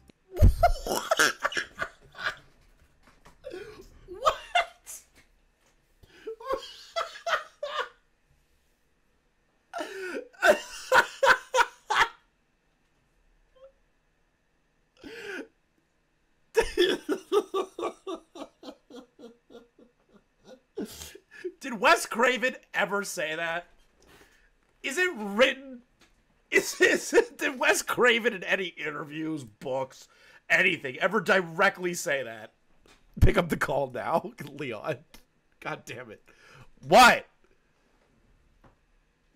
What? What? Speak! You see this? He's just sitting here. He's just sitting here, not saying anything. I'm gonna hang up. I'm gonna hang up now. Anyways, he has an older relative who is sucking him dry by overcharging him and other young people to live in the apartment building that he owns, while he gets rich and does basically nothing, where they later literally try to eat their landlord before instead forcing him to be their servant and drive them around in a stolen limo. Another instance of Craven using a cannibalism metaphor in relation to wealth and power. Oh my god. Yes. You saw my setting. You saw me type that, bitch. Now you can fucking hear me. How do you feel about this white guy? I want white people eradicated okay. from my fucking I want them gone off my YouTube platform. Okay. If this is what if this is what you motherfuckers produce, you don't deserve to have cameras, microphones, editing equipment. You already got that one gay dude who takes 19 hours to edit 3 dudes yelling at each other. You motherfuckers are terrible. Listen, but Leon, the black community welcomes PewDiePie and Markiplier and MatPat. But hold on. The rest of you can suck it. Wait, but hold on. This guy is saying that German Shepherds are a symbol for racist cops. How do you feel about that? Sure, because when I see dogs, I think nigger. Whoa! God damn it! When I see dogs, that's what I think. God damn it, Leon! I disavow. We're 4 hours in. We're 4 hours That's in my anyway. word. That's my word. Leon, I reclaimed it. Fuck white people. Leon is a black content creator. YouTube. I'm a white guy. No, he's black. I'm pretty. YouTube, please. He's black. He can say it. Pretty sperm donor-ish. You're fucking killing me. The chat's siding with you on that one. Hitler also They have to. You know why they have to? Because the alternative is siding with a guy who said that. And I did get sent whatever thread he fucking posted. I'm going over He posted that later. a thread? Yeah, he posted a thread. I'm going over it later. Can I spoil it for everybody? What a waste of fucking time. That was a long-ass thread for no reason. What a threat. I haven't watched any of it. I'm watching this along with everybody in the chat. Are you enjoying it so far? Never in a million years could I possibly fathom somebody who is so content brained, it's so clear based on his fucking ugly ass pedo mustache, he's a leftist. It has never been so fucking clear why I hate a vast majority of fucking people. I can see it. I see the hate. I can't even argue with you about it because it's. I hate this guy too. It's just like he doesn't give you like anything to work with. I would rather listen to the quartering talk than this guy. German Shepherd, gun to your head right now. Pick one. Gun to your head right now. This guy, the quartering, tipster, or synthetic man. You wait. Before you answer, you gotta listen to them talk for 20 hours straight about whichever specific topic they love talking about the most. Synthetic man would be funnier because he would just talk about food of cock porn the whole time, and I would just laugh at it. You know what? Fair game. I thought you would have gave it to the quartering. No, I'm gonna give it because I would laugh at synthetic man. You didn't say I'm not. You didn't say I wasn't allowed to laugh, so of course I'm gonna choose the guy that's addicted to food of cock porn.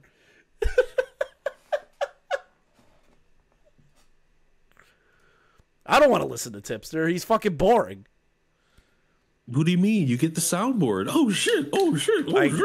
I can't deal with soundboards. The only person I give any sort of like leeway to with soundboards is King.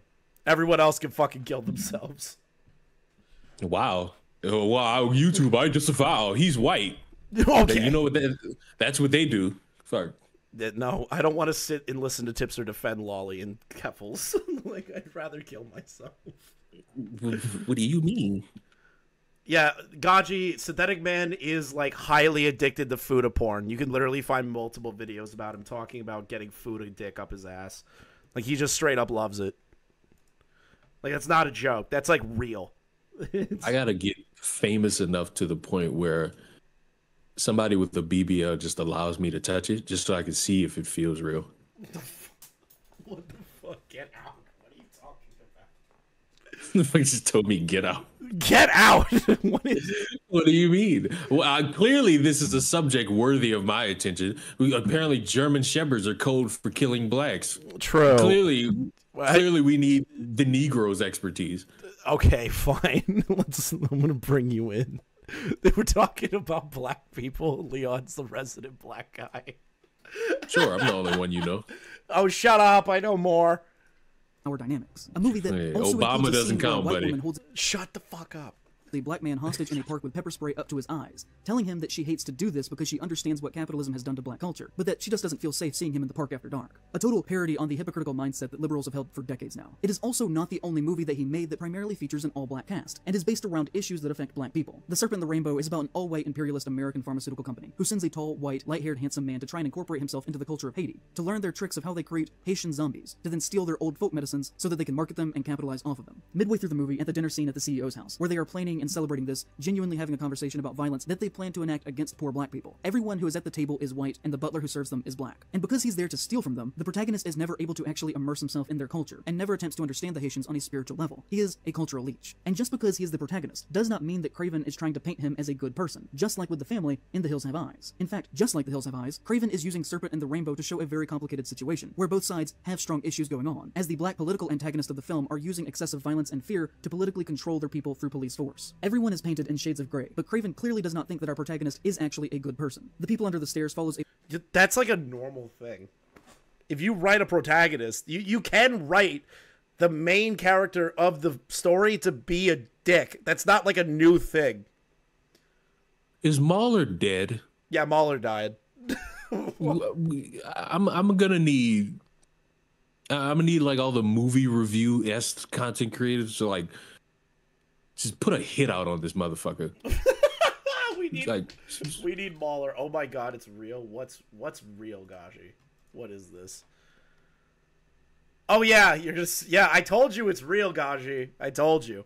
A black child who's being evicted because his family cannot pay their rent and his Synthetic Man going on a rant about how much he loves Fudacock.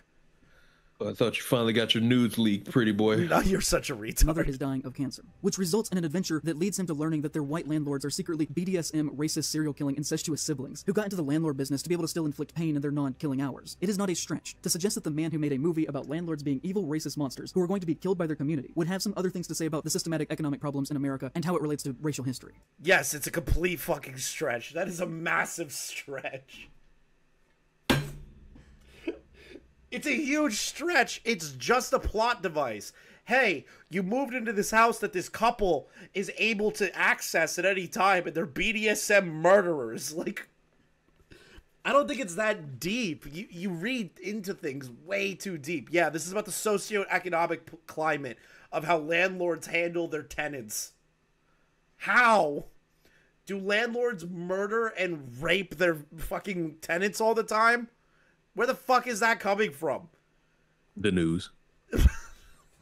And clearly based on his other works. If he has a protagonist in a story that is an old white cop, like in The Hills Have Eyes, he is not going to write him as if he is a good person. I'm not saying my opinions here. I am literally telling you factual information about what happens in these movies. There is this thing that the internet does, where one person says something that is false but sounds believable and is tangentially related to what actually happened, and then other people start to repeat it out of context, and morph it, and slowly escalate it, until it just becomes general belief, even though it is detached from reality. And this is what I think happened here in my situation, where people somehow got the notion that I was a racist...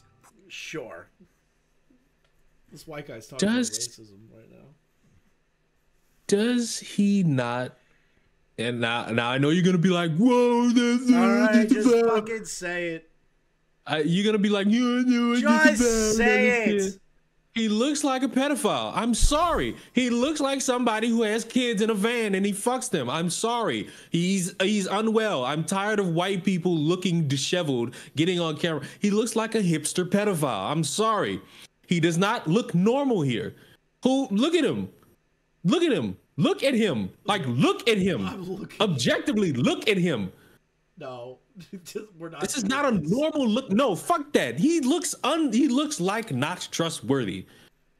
Like, no. And I'll say it. And I don't give a fuck.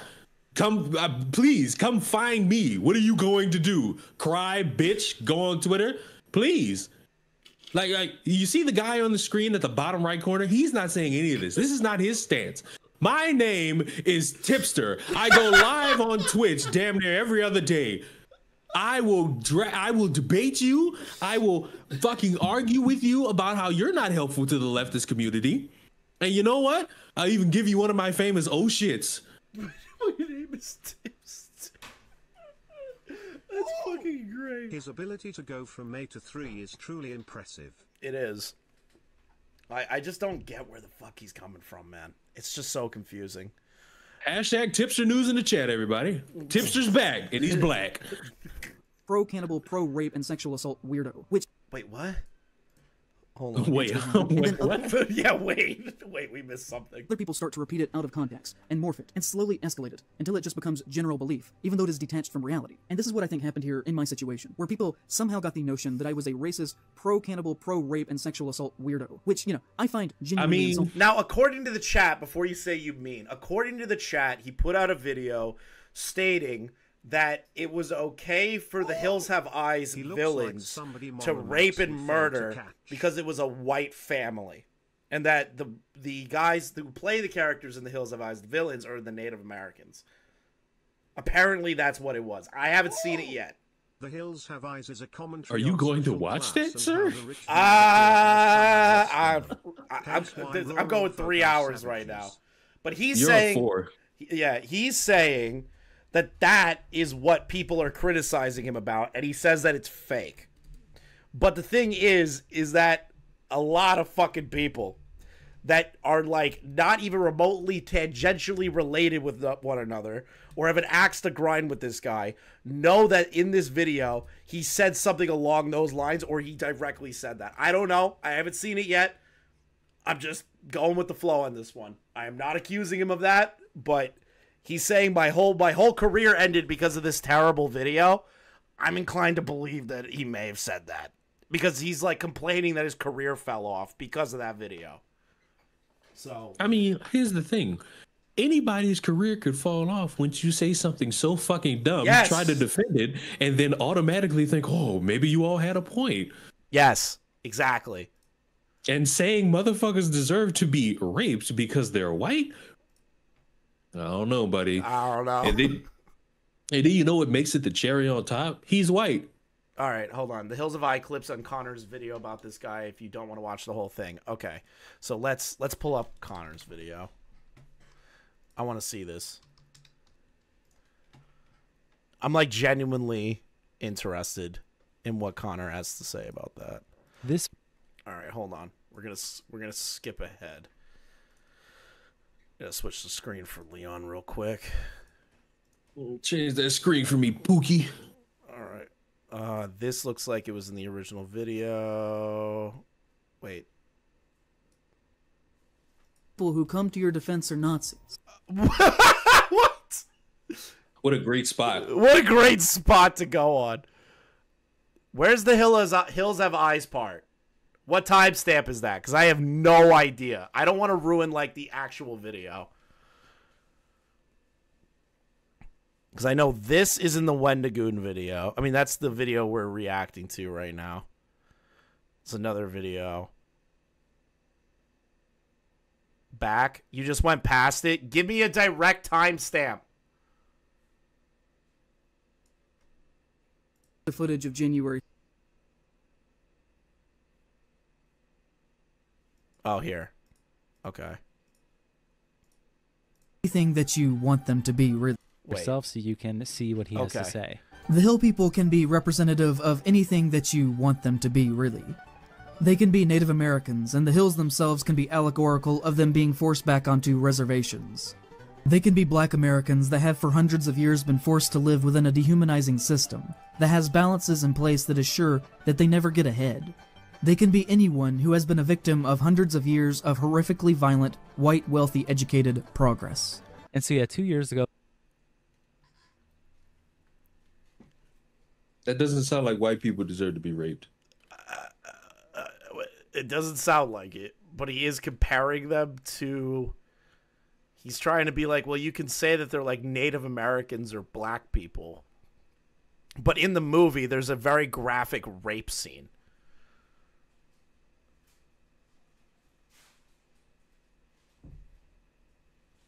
Keep going. I don't want to watch the whole Connor video. I feel like that's a little fucking crazy to say there is more. But, like, it's not in this section. I'm not seeing it anywhere here. I'm just seeing the Wendigoon parts and Wendigoon, Brandon Buckingham, him complaining about Mudahar. This whole section here.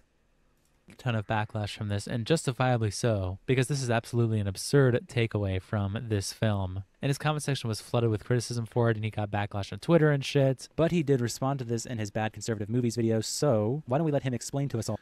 Yeah, the cannibals are literally based off a legend of Cannibal Scotland. All right, whatever. I want to watch the original video. Leave me be. It's like some people had never heard of the concept of a metaphor before. So if we... I personally believe that's a little crazy when the movie in of itself is about racist... When it's about rapist fucking redneck people, to compare them to Native Americans and that white people, like it's about white people like being fucked up or something. Like I that to me kind of like I see where you guys are going with that. Go back to my original video, okay? My basic argument was that the Hill people in The Hills Have Eyes are a stand-in for any type of person who has been marginalized by the American imperial machine. Native Americans, any non-white people really, queer people, poor people, any... I don't know how you could do that when it's a bunch of redneck inbred hillbillies that are trying to murder and rape a group of a family that is just camping out there. I feel like no other demographic really fits that mold. But okay. One who would stand in opposition to the family, whose father is a police officer, whose background is upper... Boy, I'm pretty certain Palestine loves this. Okay, bro. Okay. And hostile, who also have a German Shepherd as their chosen pet. They are a family made up... You've got to be shitting me. Put the screen back up, Jew! My original video. Hold on. The cannibals are literally based on a legend of a cannibal clan in Scotland. Yeah, I know. I'm aware of that. I just want to... I got to hear this back again. Okay? My basic argument was that the Hill people in The Hills Have Eyes are a stand-in for any type of person who has been marginalized by the American imperial machine. Native Americans, any non-white people really, queer people, poor people, anyone who would stand in opposition to the family, whose father is a police officer, whose background is upper middle class, who are openly racist, demanding, and hostile, who also have a German Shepherd as their chosen pet.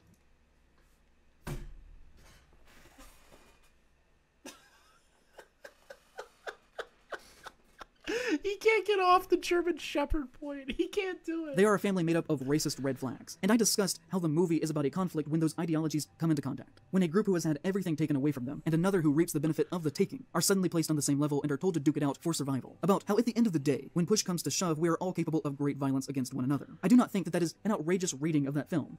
It is. It's incredibly outrageous. It's a group of hillbillies, hillbilly rapists, that are incestuous, go and try and murder a family.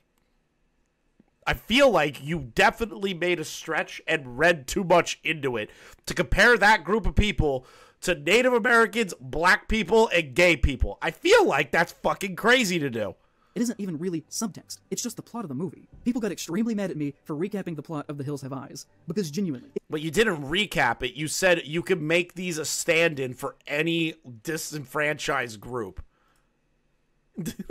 If you go back and watch that video, that is all I am doing. It is a very basic reading on Wes Craven's intended message of that film, based on his own words and what he put on the screen. I'm not even saying that I agree with everything going on in the movie. I also certainly did not write the movie. And truth be told, I also think that Wes Craven is a little overrated, and I'm somewhat mixed on his filmography as a whole. Thematically, I think he's great, but on a basic filmmaking level, he was at times fairly weak. I was literally just talking about what Craven was trying to do in his script and how he saw the movie. That's all. Still, I started to receive comments like this. I can't imagine watching this film and coming away with the conclusion that the cannibals are secretly the good guys, and the biggest tragedy is that they didn't eat the people passing through. He stabs him in the heart not to kill him, but to remind him of his place. Or maybe it was just to kill the cannibal who attacked him and his... Is that a direct line?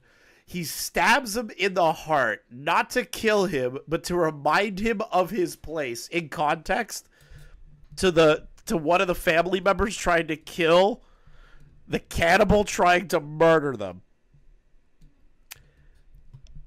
If that is legitimately the line that he said in that video, he's fucking crazy. Or maybe it was just to kill the cannibal who attacked him and his family. I don't know. Maybe it's just my interpretation. Anyway, I don't know. Just my interpretation. It's edgy takes for the sake of engagement. Love this channel. But I don't think it was actually fine that these cannibals killed, raped, and ate people who just crashed their car in the wrong spot because capitalism is bad. And actually, they're... Good comment. The good guys is the take that I would have gone with. You can defend your home without eating people. You have an extremely warped moral compass. Class this, class that, blah, blah, blah. I like your videos, but the commie talk is distracting and arrogant. We side with the vacationing family because they are a down-on-their-luck group, trying to get unstuck until they're hunted by opportunistic murderers Carters who want to eat them. They're not inherently sympathetic because they're white or rich. They're sympathetic because they're the victims in the movie, not just the victims in your metatextual want for what you think the movie should be. The Carters win because good should triumph over evil. Yeah, I'm not gonna lie. These comments are just criticizing him, saying that he's reading too much into it in the dumbest fucking way possible.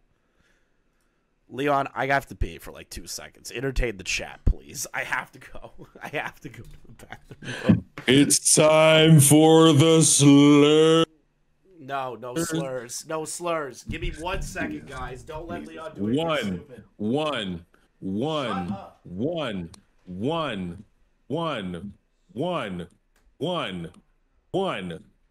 What is this ugly ass fucking background you got? What the fuck? Why did it just? Ew, why does it fade? What the fuck? Ew. Shit. Ugh. What the fuck? Ew. This was terrible. That was a terrible transition.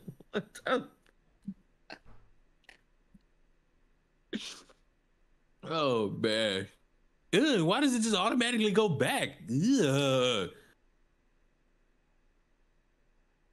Good. I like how you motherfuckers are all clocking Chris because he said give him 1 second. I hate when you people do that. Give me 1 second and then 30 minutes go by.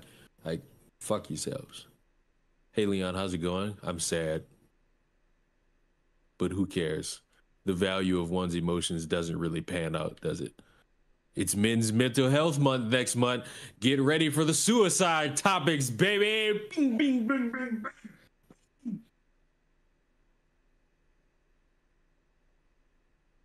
Why you sad? Because I'm hungry. Once I get food, I'm like a whore. Once I get food, I'll be fine. Thoughts on Halo? Never played it. Thinks it sucks. I think Halo sucks. Macaulay. Any of you motherfuckers play X Defiant? Chris, do you play X Defiant? Download X Defiant. No, not now. It's free. It's free. Okay, not now. Jesus, Wes is spinning in his grave for an hour and 25 minutes. Daddy, Woke do it now. Overthinking presents a woke critique of a B-movie lacking any intellectual heft. If I had a nickel... Stop calling me that. I'm trying to watch for every this. tiny horror channel assumes something in the film is an allegory Shut or a metaphor, up! I'd be rich by now. So tired. I think this dude is gay or some. He can't go a video without mentioning disrespect towards them folks. Also, the hillbillies are cannibals. How are you going to sympathize with them? Had to stop watching at 15 minutes. I think you're viewing the film through a modern woke lens, and you're really stretching the themes to fit your personal bias. Really hard to take you seriously now. Just because you're a communist doesn't mean that every movie is about class struggle or social inequality. Holy cow, you make it sound like the cannibal rapists are the good guys. Gross, dude. Typical liberal garbage. Every time I think I like this channel, this guy spews some overthought lefty garbage that takes me right out of it. So what I have gathered from this video is people who commit tragedies such as mass shootings are justified because they have been wronged by society, and society should expect innocents to suffer because of that. Jesus Christ. Oof. The overinterpretation of capitalism bad by making the literal raped, murdered, and eaten victims into the bad guys of the movie was my cue to unsub. Sorry, bud. You lost me. You went way too off the mark. I've enjoyed several of your videos, but damn, you seem to be a bit lost in this one. Your stances just seem a bit warped. And why inject politics into a movie anatomy? Social justice? I was rolling my eyes. I'm not gonna lie, these comments are cooking the shit out of him. They're cooking him. He has so many in this one section. Jesus. It's throughout. I mean, come on, man. LOL, That was a cope laugh. That sounded like a cope laugh, but maybe it's just me. Watched a few other videos of his and didn't notice his political leanings, and here's the thing, I don't actually care what they are. It's just pretty silly to inject social justice into a review of The Hills Have Eyes, LOL. Yeah, I can't help but disagree with this video. This might be your worst yet.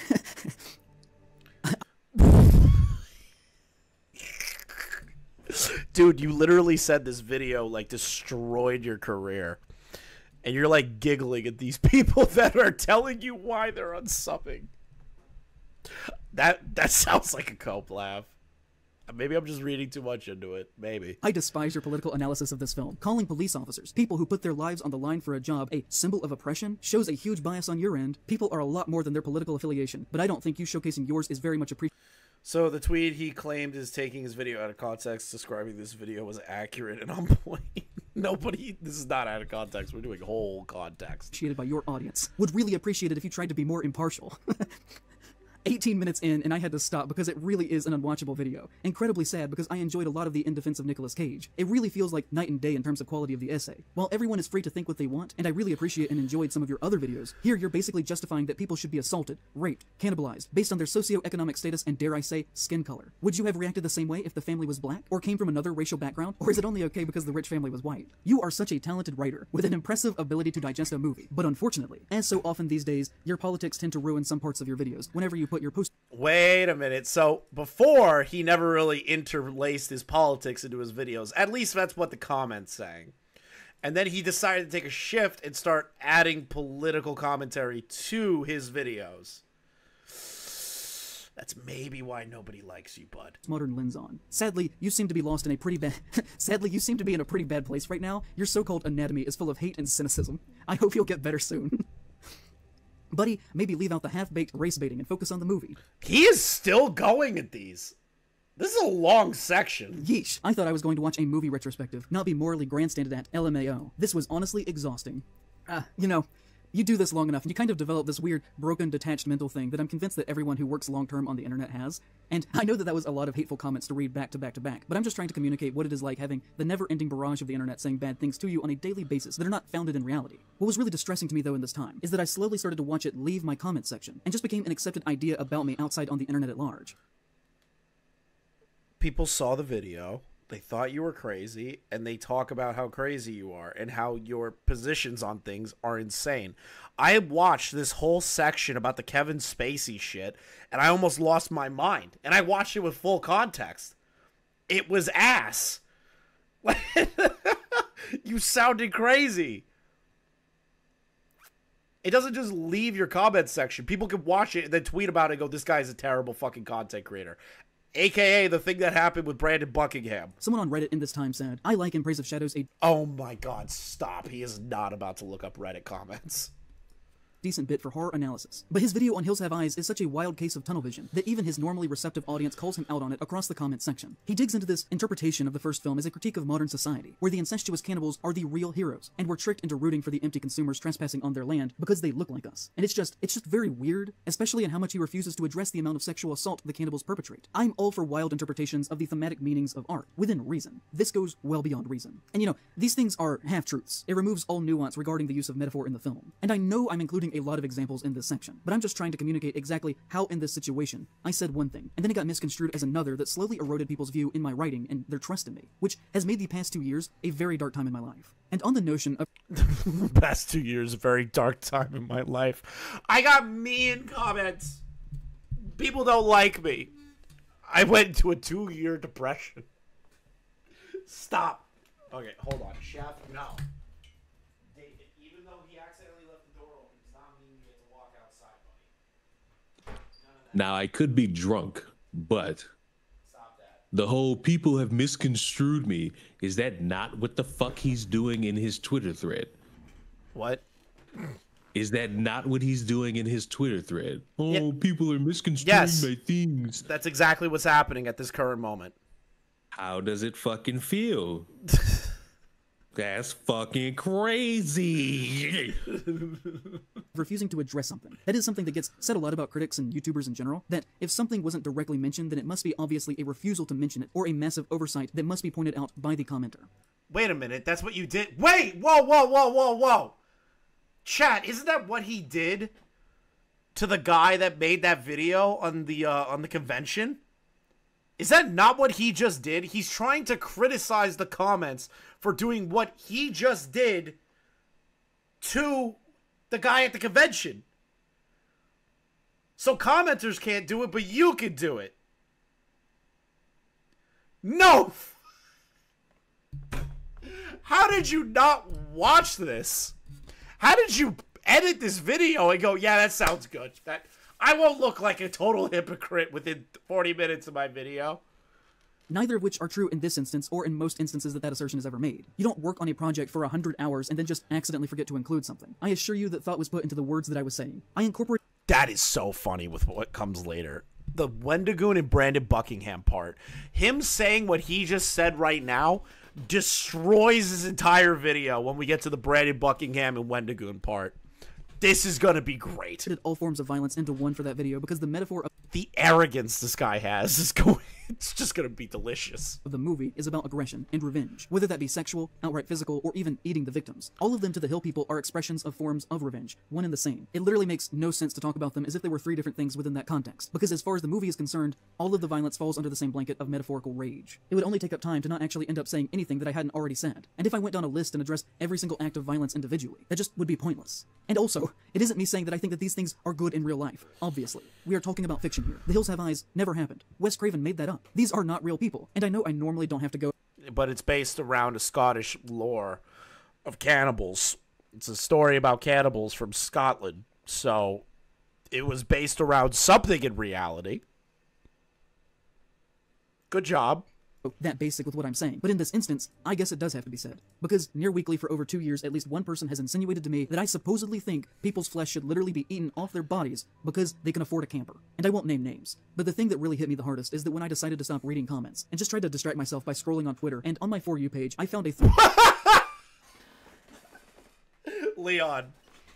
I hate white people. He said I stopped reading comments, and then to cope with it, I went on Twitter instead.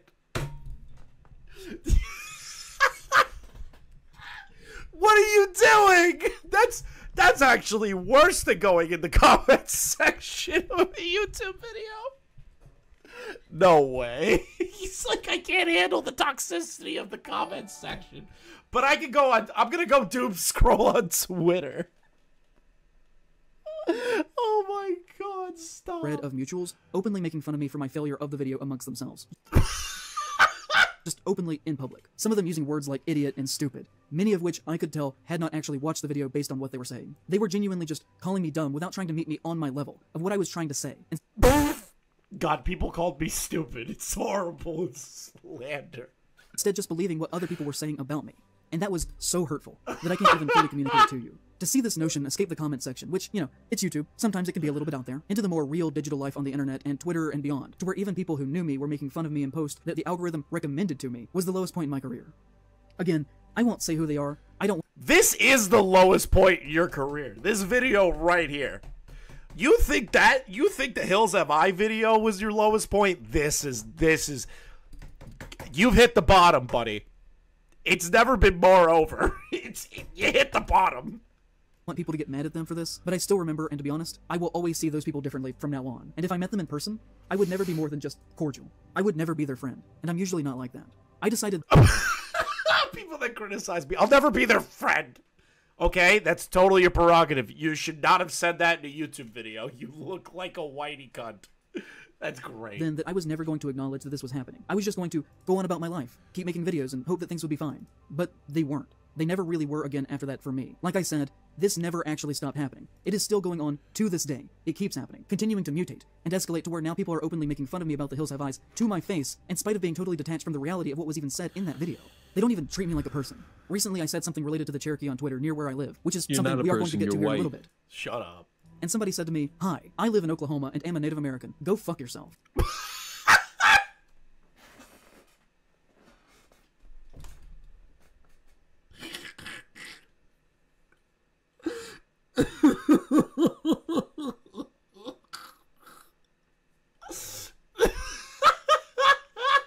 Like, what do I even do with that?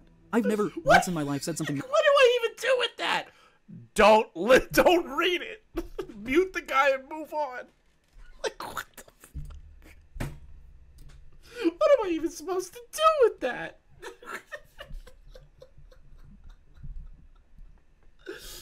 Negative about Native Americans, but there are a whole group of people who treat me with open hostility over a perceived belief that I said something awful, when all I did was talk about something that somebody else had said. Another example for you is when one woman last year said, "He is up his ass and has been for several videos now, and he apologized rape in media as art." What do you expect of someone who calls himself an artist on every video? And now, you know, I normally have a rule for myself of refusing to engage in purposefully combative comments, but this one made... Then why are you doing this whole section, bro? Like, why is this? Because he has to illustrate how good he is at understanding criticism. It's not even that. He's just saying that he's being constantly slandered by comment sections and Twitter accounts. Like, bro, people don't like you. You had a bad take, and people think you're crazy for it. That's it. Slander. Ignore it. Like, slander. Stop. It's not slander. Stop. It's so totally slander, can't you tell? I watched Smiley Friends. You're only 47 minutes in. Yes, I do very long reactions verse. Me really mad. And I said back to them, I can assure you that I have never done that. That accusation is disgusting to me, and putting those words in my mouth is in extremely bad faith. To which she said, I wouldn't make that accusation if it wasn't something you have done. Either way, you sadly became full of yourself, mourning over your poor artist soul and drowning in self-pity. And slowly, some people got the idea that I was just some crazy person with outrageous fringe views who shouldn't be— You are. You are, though. Like, you literally are. taken seriously by this I don't look at you and unjustifiable think you're snowball of a normal. reaction to me saying that maybe Wes Craven liked to write horror in metaphors and enjoyed using visual shorthand symbols within his work, which is what most people who write horror do. And that— Well, yeah, but they also don't try to say that rapist, hillbilly, incestuous monsters go and murder people because the dad's a cop, and it shows a level they're fighting against oppression. I feel like most critics don't say that. You know, like, Can I read something? Sure. I did not do my diligence when looking into allegations against you. To be honest, I saw pictures of you with Turkey Tom, with Donut Operator, with Wendigoon, with Brandon Heria, and often with a gun in your hand. I wrote you off. I did not feel you were worth my time, and that was the result of the company you keep. Ultimately, that is a failing on me, though, in how I presented that. No way he said that about Brandon Buckingham. No shot. You using homophobic language to me, though, in calling me a low testosterone freak, does not change my opinions about you. How is that homophobic?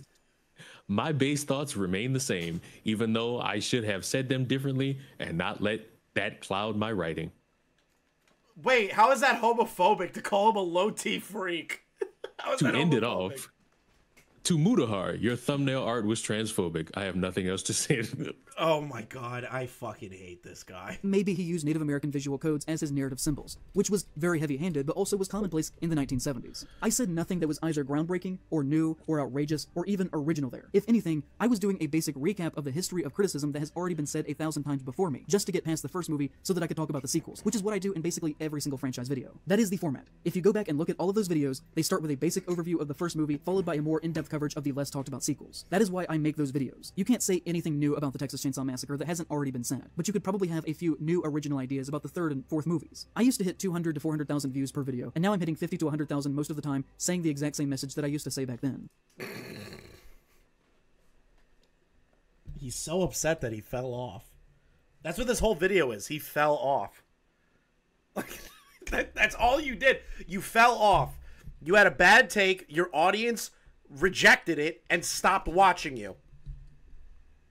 And you're boring. Like, But now I think with more skill than I used to have, with higher production values. And now, every time I make a video, the comments are often swapped with people still living off that meme of an idea, who only show up to say mean things about me and leave that all started with The Hills Have Eyes. I used to not have that happen. If you go look, literally there is a hostile comment on every single video now within maybe 2 to 3 minutes of posting a new video. Say if you were to go back and look at my— it's so bad. I get a hostile comment. Dude, everybody gets those. Everyone gets a hostile comment pretty quickly. If you look at the Synthetic Man video that I put out, there is a fuck ton of hostile comments, but you don't see me making a video about it. The video's performing great. Welcome to the club, British cigarette. I'm making money off of these fucking idiots. Why are you complaining? A recent video on Blood Tea and Red String. Within a minute of the video coming out, a man had posted, "I'm just here to see how long it takes him to whine about the racist patriarchy." You're getting trolled. Get over it. You're getting trolled. Which someone else said, "If you dislike his videos so much, why do you watch and comment on them instead of watching something you actually enjoy?" To which he said in return, "'Cause I'm a dick." This me. That dude's just honest. I respect that guy way more than most YouTube commenters. That guy's awesome. He was just honest. He's like, I hate this guy. I just want to watch him because I'm an asshole. Like, okay. That's a view. You got a view. Like, you got somebody to watch it. You have a hate watcher. Theme of an idea has directly impacted my work, my sense of self, and the videos that I'm able to make. And I don't really think that that's fair. There was a month last year where I only made $500 in ad revenue. I can't live off that. The amount of times that I've almost had to stop making videos since then has been almost monthly. Get a job. Get a fucking job. Go work. If you within 2 to 3 months are not making what you're making and it's starting to hit you financially pretty difficult, get a job. You can still do YouTube and have a job. It's not difficult. Like, if anything, getting a job might help you. But Chris, you know, if I could come on in here and be a little bit of a devil's advocate. What? Working's hard. That's not devil's advocate. Shut the fuck up. Shut up. Shut up. The capitalist society, like, I'm just envisioning what this dipshit says when people tell him get a job. But the thing is I that can't work. Wait, but the thing is that he's doing a capitalist thing. He's providing a product. Said product brings entertainment or joy to people. He makes money off of that entertainment and joy through a major corporation. He's a part of the fucking capitalistic wheel. No. What do you mean, no? Because he's doing a service. Is that he's not providing great, eloquent content that deserves all the money. This is the thing, and all jokes to the side, this sounds like a guy who had it all, but because he didn't know how to smell his own shit, he's now lost a good majority of it and is wording it like it's everyone else's fucking fault. Yeah, that's kind of that's fucking pathetic. That's exactly what's happening. I've barely been able to keep this pathetic. afloat. I've paid my rent late most months for the past year. Get a job! You've been paying your rent late for a whole year. Go work. Wait, did he say rent or light? Rent. He's been paying his rent late for a year. Get a job. True things that you say about another. I don't wish this shit on nobody. Why would you ever tell anyone this publicly? This doesn't make you look sympathetic. It makes you look money hungry. It makes you look like a pathetic loser that just wants to sit at home and edit videos and make money. Everyone wants to do that. And hey, bro, maybe, you know, if you're looking for a job that requires 19 hours, I might know somebody. Person do in fact have direct impacts on them and the way that people culturally see them. It's why I've pushed my Patreon so much in the past year, even though I know it's annoying as fuck to do, because it is literally the only resource that is keeping this thing going after what happened. I heard Don't that. Say it, I'll say it. Okay. Get a job. Well, hold on. Do you want to know how much he makes on Patreon? From what I understand. Can I take a guess? Yeah, sure. I'm gonna go monthly. 3,000 a month. 1.2. 1,200. That's not too bad. That's not bad. But he's not making enough on ad revenue. So 1,200, you could afford rent if you're not like living in a crazy fucking place like LA, which I guarantee this guy does. He looks like an LA guy. So he's making 1,200 off of that shit. And he makes $500 in ad revenue. So that's per month, what, like 1,007? And then you also getting fucked on taxes. He's from North Carolina. How the fuck can he afford rent? You can find a cheap house for probably like $500 a month. The fuck is he spending his money on? And you could say there's other contributing factors that led to the decline over time. It is true that views have gone down for everyone. But if you look at the hard data, views have gone down for everyone. Really is a clear line here with The Hills Have Eyes. I had just come off of one of my biggest hits ever with In Defense of Nicolas Cage, and then my next video after Hills, still to this day, only has 73,000 views. And I just personally believe that there has to be something that caused that kind of shift. And you know, I know that people have the right to say whatever they want about me, and that maybe it is foolish for a creator to try and fight back against a public response. I have said many times that once you release something, that it is public and no longer fully yours, and I still believe that. But at the same time, I do think that a conversation around a work or topic can be wrong or even misguided, which I obviously think happened here. I think it is within my right to talk about this on my own channel, and if you have said these things about me or to me, that is totally within your right to do. But I do want to ask you to consider why you're actually still saying them to me still 2 years later. What point are you trying? Because you suck. People don't like you. You just suck.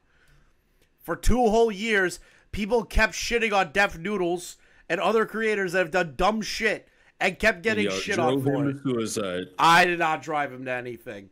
I worked it out with him. Me and him were cool. Me and him were cool. I hope he's doing better. To make besides baseless general cruelty? Are these your own genuine original thoughts and criticisms that you have based on my actual words and things that I have done? Or maybe did you read something about me 2 years ago? I'm literally watching you right now, not knowing who you are, and you are living up to all those things the comment section is telling me. That you Can I read another one? Hold on. He just read out these comments and he's like, "Oh, well, do you actually feel that way about me? Are you listening to the words I'm saying?" Yes, I'm watching your entire fucking video, and every single comment that I've seen so far has been completely accurate on how you act. Can I read another one?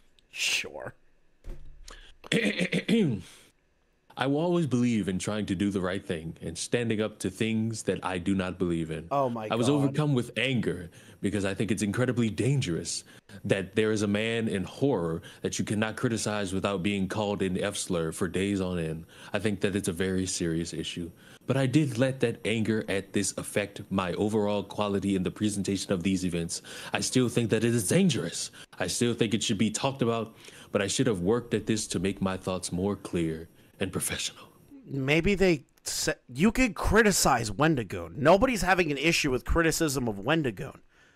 The issue is when the criticism is solely about him being a Christian and having a traditional marriage with a woman, and he likes guns, and you saying he's a horrible person just for those things is not criticism. You're attacking him for something that isn't remotely based in his content. I read one more. No shit, you're getting called the F-slur. I'll read one more, then I'm done. Sure. I had no idea you were homosexual. I was calling you a low testosterone freak for being a miserable, moody asshole who's baselessly slandered me in an attempt to demonize a close friend of mine. You literally said Wendigoon should be banned from public spaces. Dude, Brandon Buckingham just fucking raped him.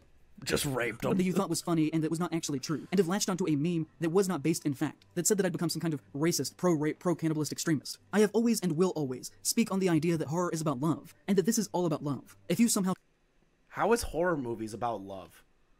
You know what, Chris? I was very much in love with the last Friday the 13th movie, or like the one before the last one, where Michael Myers is walking down two black people in a car, and one of the black people tries to pull out a gun, and Michael Myers just kicks the shit out of the door, and the gun ricochets to her face, and she shoots herself in the fucking head. That was all about the love there, buddy. Yeah, horror's all about love. Horror's all about love. You know, I really love that scene in The Hills Have Eyes. True love is watching somebody scream and yell while they're being raped on a fucking table. That's love. Horror is about love. Horror is about comedy. Because there's nothing more. I don't know if any of you have fucking watched the last fucking Michael Myers movies. Please go find that fucking scene. She literally points the gun and Michael Myers kicks that fucking door and it ricochets and she shoots herself in the fucking face. The funniest fucking horror movie scene of all time. Oh my God. took away that I actually think that it's a good idea for people to be eaten alive, then I don't know what to tell you. We are just operating in totally different reality. Dude, you literally said that this guy, that in this whole Kevin Spacey section, you tried to criticize a guy for having like a fun time at a con, and you said that he's contributing to toxicity and fucking conservatives entering into the horror space. Stop it. We don't speak the same language. I would argue that maybe you are the one who has changed in their values, and not myself. Or that maybe you haven't thought critically about what you were reading online, about other people. People often say to me when talking about my Hills Have Eyes videos, that I used to not be like that, and that they liked my older work before that, often citing my Return to Oz one, which is always very funny to me, because I talk about Gilded Age capitalist rot, and the benefits of communism, and the tragedy of the genocide of the Native Americans in that video. In fact, I feel like whether it was my video on witches or the treatment of women historically, my video on Lovecraft and queerness, Beksinski and the Holocaust, horror comics and government censorship and... God, your fucking videos sound like they suck. Man, just talking about all this political shit, God, it just sounds like you suck. I would hate watching your content. See, this is the thing. You know why I like Wendigoon's videos? It's because he talks about the subject matter and the concept and the fun things about it, not the fucking depressing political aspects of it. I fucking rather kill myself than watch that shit. Here's the thing. This is like that weird space of politics that's boring as fuck that makes everyone want to slit their throats. It's boring. Like, oh my God, the political landscape, I was just fucking accused about, like, that's gay. Like, go hang out with Ben Shapiro, please. We gotta get the fun shit where we got fucking YouTubers on cocaine trying to touch children. Okay. Attitudes towards sexism, racism, and violence in the 1950s that my views have never now, actually hold on, changed, wait a minute. which I think is the complete side note. I was talking to King about this, and you know, I'll bring you in on it too. We got to start placing bets on YouTubers based on their noses and how much cocaine they probably do smoke. Because this motherfucker, what's his name? Rekieta? Nick Rekieta. This motherfucker had a schnoz on him. I'm like, God damn, of course he do cocaine. Look at him. He was just shoving whole rocks up there. Right.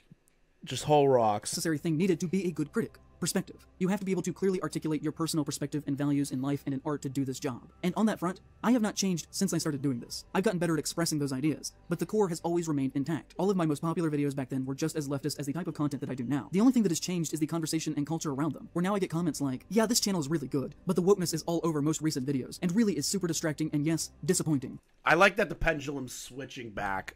That we're just like, bro, stop talking about political shit. I just want to enjoy shit. I love this. We're going. The pendulum's shifting. Can you make anything without going on and on about irrelevant modern social justice shit? These videos have always been the same. If you say these things about me, then please revisit the older ones that you liked before. You'll find that they say the exact...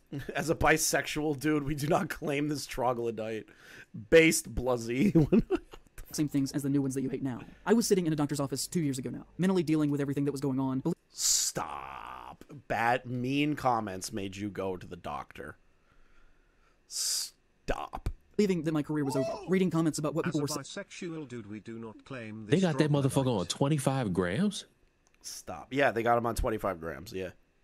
Bro, did I tell you? I think did I not tell you how much was in them fucking edibles I had? A lot. There was 100 in each one. I took all 4. Yeah, see, that's weed, not cocaine. Thing about me, and just generally, see, you know, but you know, fuck. Oh, well, let's stop. There was also a gun that wasn't locked in a lock safe, and it was just underneath their bed with like full ammunition clips and a spent shell underneath the bed. So, complete side note, kind of doesn't help. Based tipster and Stardust.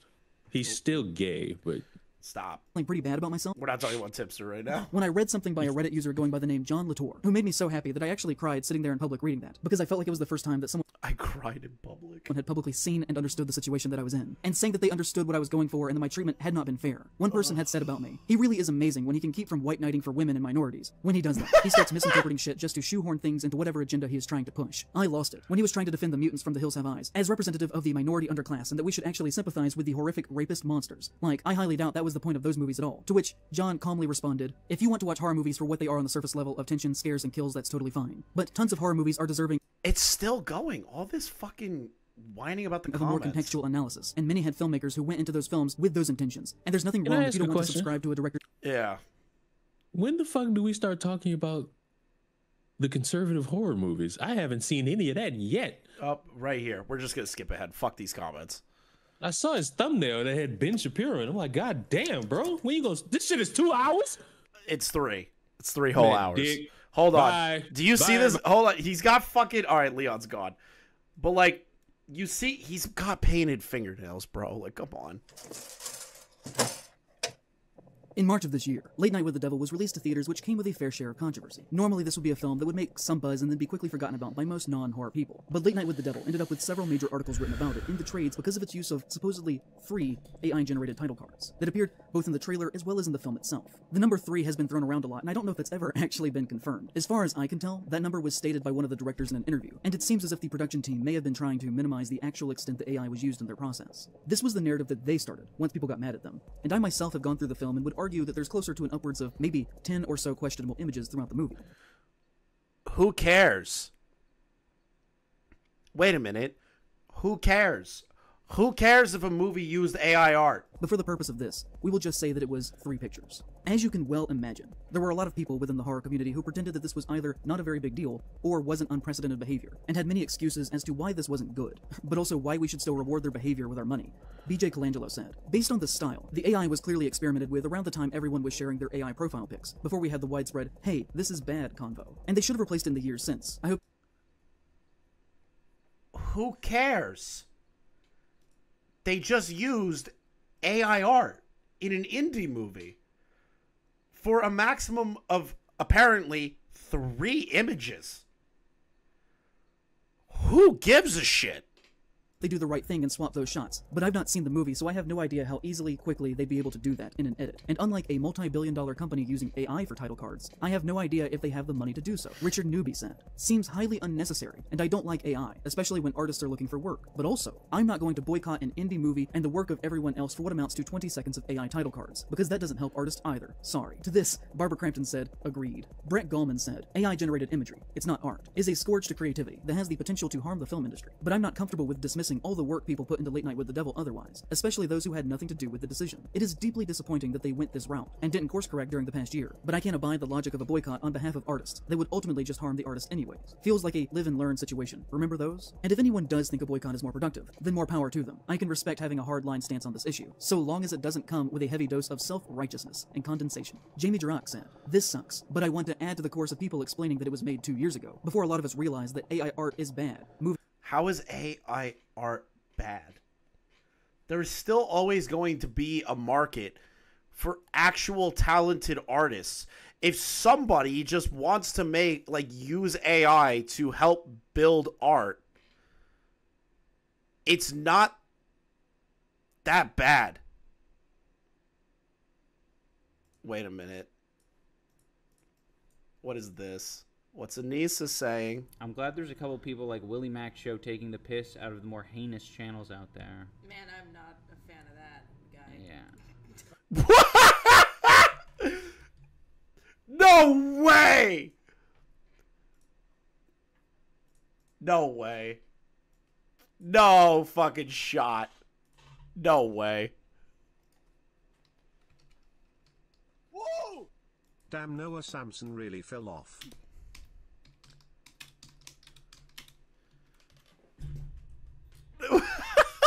Willie's like the nicest guy in the commentary community. What is Anissa talking about? Willie's like the nicest guy out of everybody. Everyone else is a total dick. Willie's like the one last bastion of like a nice commentator. And you're just gonna shit on him for no reason?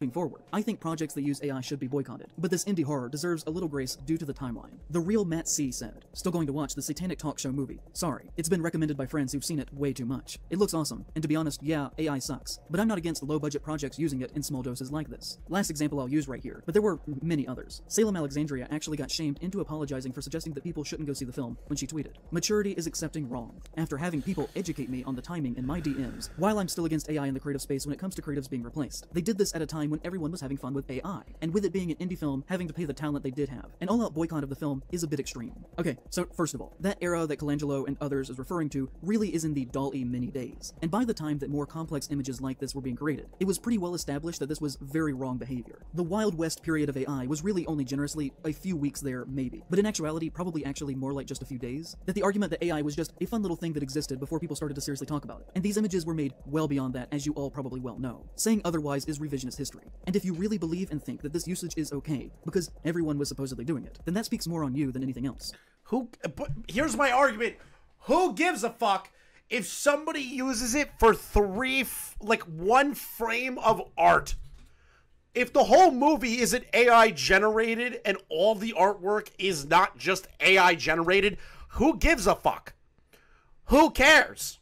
Like, genuinely, who gives a shit? Because it shows that you were not listening to artists who were essentially quite vocal about the situation near immediately. Who gives a fuck what the artists think?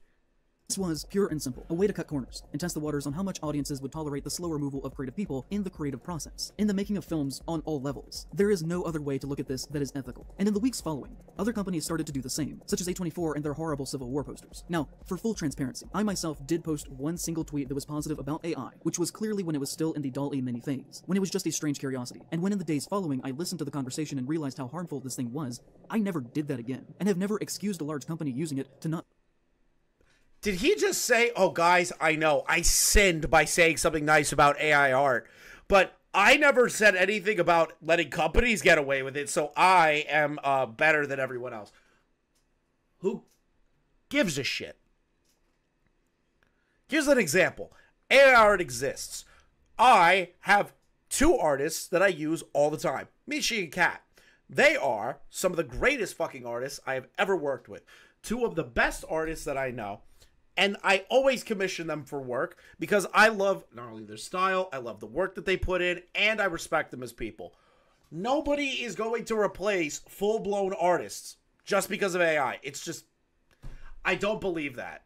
pay people. It really is that easy. Secondly, of course they had the money to pay for real title cards. They just decided not to. What do you think this is? How much do you think art actually costs? Anyone who thinks this can genuinely only have that idea because they don't know any visual artists themselves. This narrative is insane, and probably disingenuous on their part. Critic Rebecca Johnson said, "It is disappointing that they used AI artwork, and a shame that they didn't hire an artist." That being said, I would be more disappointed if it were a big movie with an unlimited budget. This is an indie flick with a limited budget. People are acting like this was one of the... What's up? Launch you out. Get your key. You left the door open.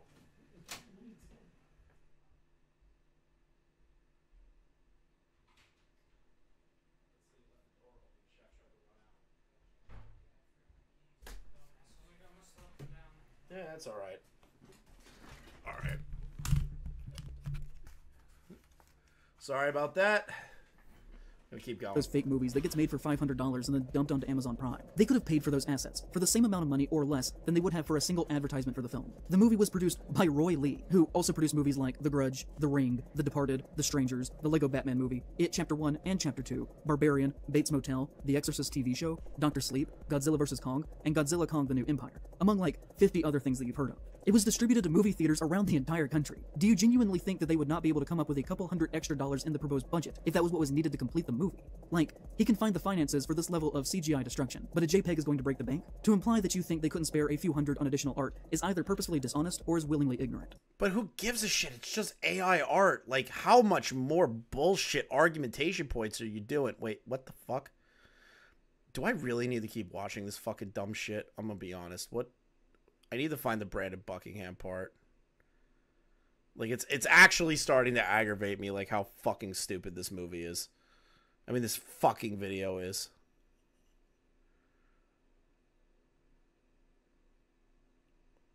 Okay. Are we finally at the Wendigoon part?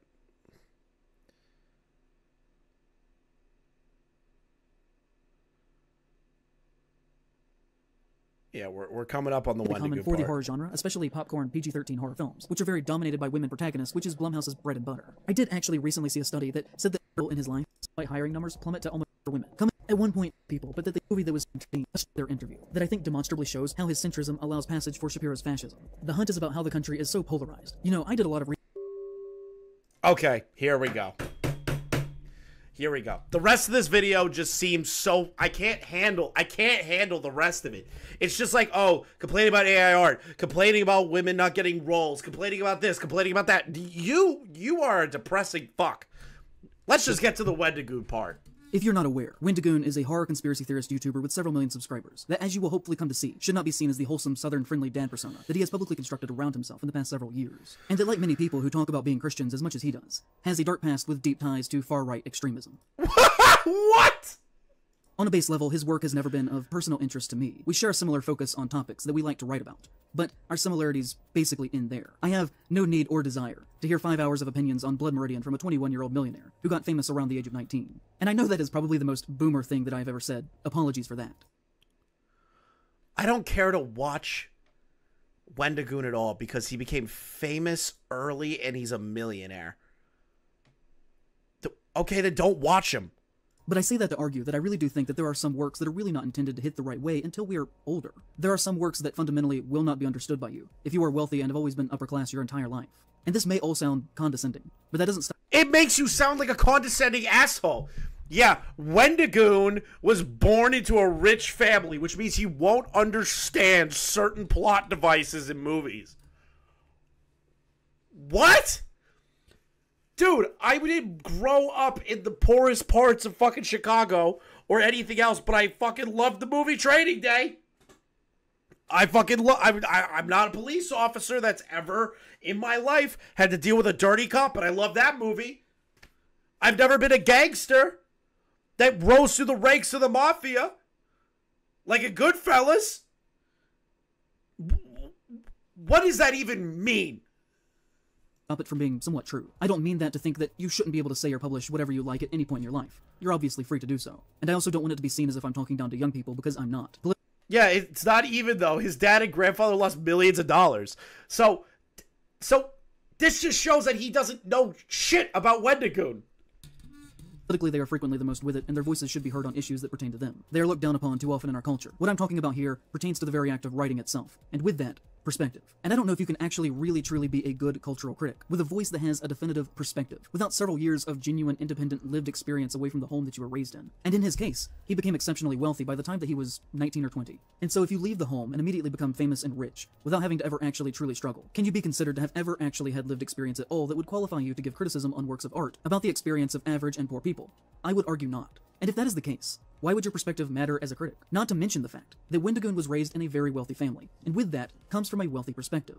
He himself has inadvertently admitted that his family at one point had millions of dollars. When he said once on stream, "Would you believe me that when my dad was young, he used to be in an organized crime gang and is now a Sunday school teacher?" Very wild life that guy's lived. He was in an organized crime gang that my grandfather ran. A lot of bad things went down. They got investigated by the FBI. My grandpa went to jail. My dad had to testify and tried to take up the business. The business fell apart, and he ended up losing millions of dollars to the state. Lost everything. Found God, became a Christian, and is now both the best man and the best Christian I've ever met. How is this a bad thing? He's lived through something crazy. Wendigoon's grandfather was a fucking crime lord. The dad tried to pick it up. Dad had to testify. Dad lost the business. Millions of dollars lost. They lost everything. That is a crazy story to live. His father used to run in a gang and then turned to God and became a better person.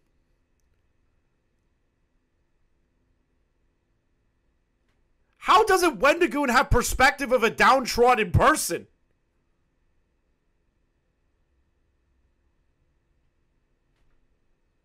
What the fuck? But also, I'm not even here to criticize his body of work. I think his videos are very uninteresting. But ultimately, that is yours are dog shit. Like, I don't watch Wendigoon all the time. I'll watch him depending on, like, if I'm intrigued by the topic. But he's always just a nice guy. Like, I've seen him interact with people. I've talked to people that know him. They all say the nicest shit about him. I have yet to hear anything bad about Wendigoon behind the scenes. Ever. In my life. You don't like his content? Okay. Cool. Why bring the millionaire aspect into it? Why? Secondary to what makes him worth talking about. The first of which are the very strong beliefs that he seems to hold as important, that are in my opinion the antithesis of what horror should be about. There are many things that are red flags that we could talk about, from the bizarre gun ownership. The bizarre gun ownership. Is it against, like, moral code to own a gun? Is it against, like, the moral code to own a gun? What? Hold on. To criticize his body of work. I think his videos are very uninteresting, but ultimately that is secondary to what makes him worth talking about. The first of which are the very strong beliefs that he seems to hold as important, that are in my opinion the antithesis of what horror should be about. There are many things that are red flags that we could talk about, from the bizarre gun ownership, the flagrant use from my perspective, of his religion as a shield from criticism, to the I don't think I've ever seen him, like, turn around and use his religion as a shield. He talks, he's a Christian, which is okay, cool. But I don't think I've ever seen him say, "I am a Christian, you can't criticize me," or "My Christian beliefs are fundamentally different, which you're not allowed to criticize." I don't think I've ever seen him do that. I think what he's done is turn around and go, "Well, you know, as a Christian, I'm going to turn the other cheek." Is that deflecting criticism? I don't think that's what it is. The Kyle Rittenhouse. Who cares that he follows Kyle Rittenhouse? Kyle Kalinske follows Kyle Rittenhouse, probably. Like, who gives a shit? It's a follow on Twitter. Belief that he at one point followed many far-right accounts on Twitter, from Kyle Rittenhouse to Parler, the social media website where the January 6th insurrection was in part. He follows the Parler website, so that means, ergo, he's pro, like, he's pro January 6th. Is that what we're doing right now? You're trying to equate a follow to endorsement. You've got to be shitting me. Plan. People said, "Oh, he only followed them," but that doesn't mean that he agrees with them. But there are screenshots of tweets that may have been deleted, that clearly in my mind show us the moment announcement not guilty on all counts. Okay, that's true. He was found guilty on all counts. Not guilty on all counts. That's a factual statement. Support to Rittenhouse. Although, since I did not take... How is that support? It's the truth. It was announced not guilty on all counts. And he put up a fucking meme. Wow, so fucking crazy. These screenshots, they do have to be taken with a grain of salt. But in relation to everything else that we're going to talk about here, to me it seems to fall in line with his general beliefs. These have been widespread across the internet, and to my knowledge, I can find no examples of him directly saying that these are not real. So he may or may not have actually followed these accounts or supported them. But I do not believe that he has ever outright said that this did not happen, so take that as you will. Who gives a shit if he followed them? We could talk about his past and supposedly being a founding member in an online conspiracy theory group that, according to him, snowballed out of control into being a white supremacist neo-Nazi organization called... None of that's true. ...called the Boogaloo Boys. His online username at the time was Boogaloo Boy, and he claims to be the first to have started using it, but that he left the group and became Wendigoon after things started to get out of hand. And this is not a conspiracy theory in itself. Shockingly, he literally has said so in writing. As you'll see. He was just like, oh geez, sorry guys, about starting a violent hate group guys. Sorry that people got killed. I totally didn't mean to do all that. My bad. I'll do better next time. Also, it should be noted. Are you not going to show anything that Wendigoon said? Are you not going to show any clips, any sort of statement, written statement? Are you just going to say it? And believe it? What is going on? Organization called the Boogaloo Boys. His online username at the time was Boogaloo Boy, and he claimed... Okay.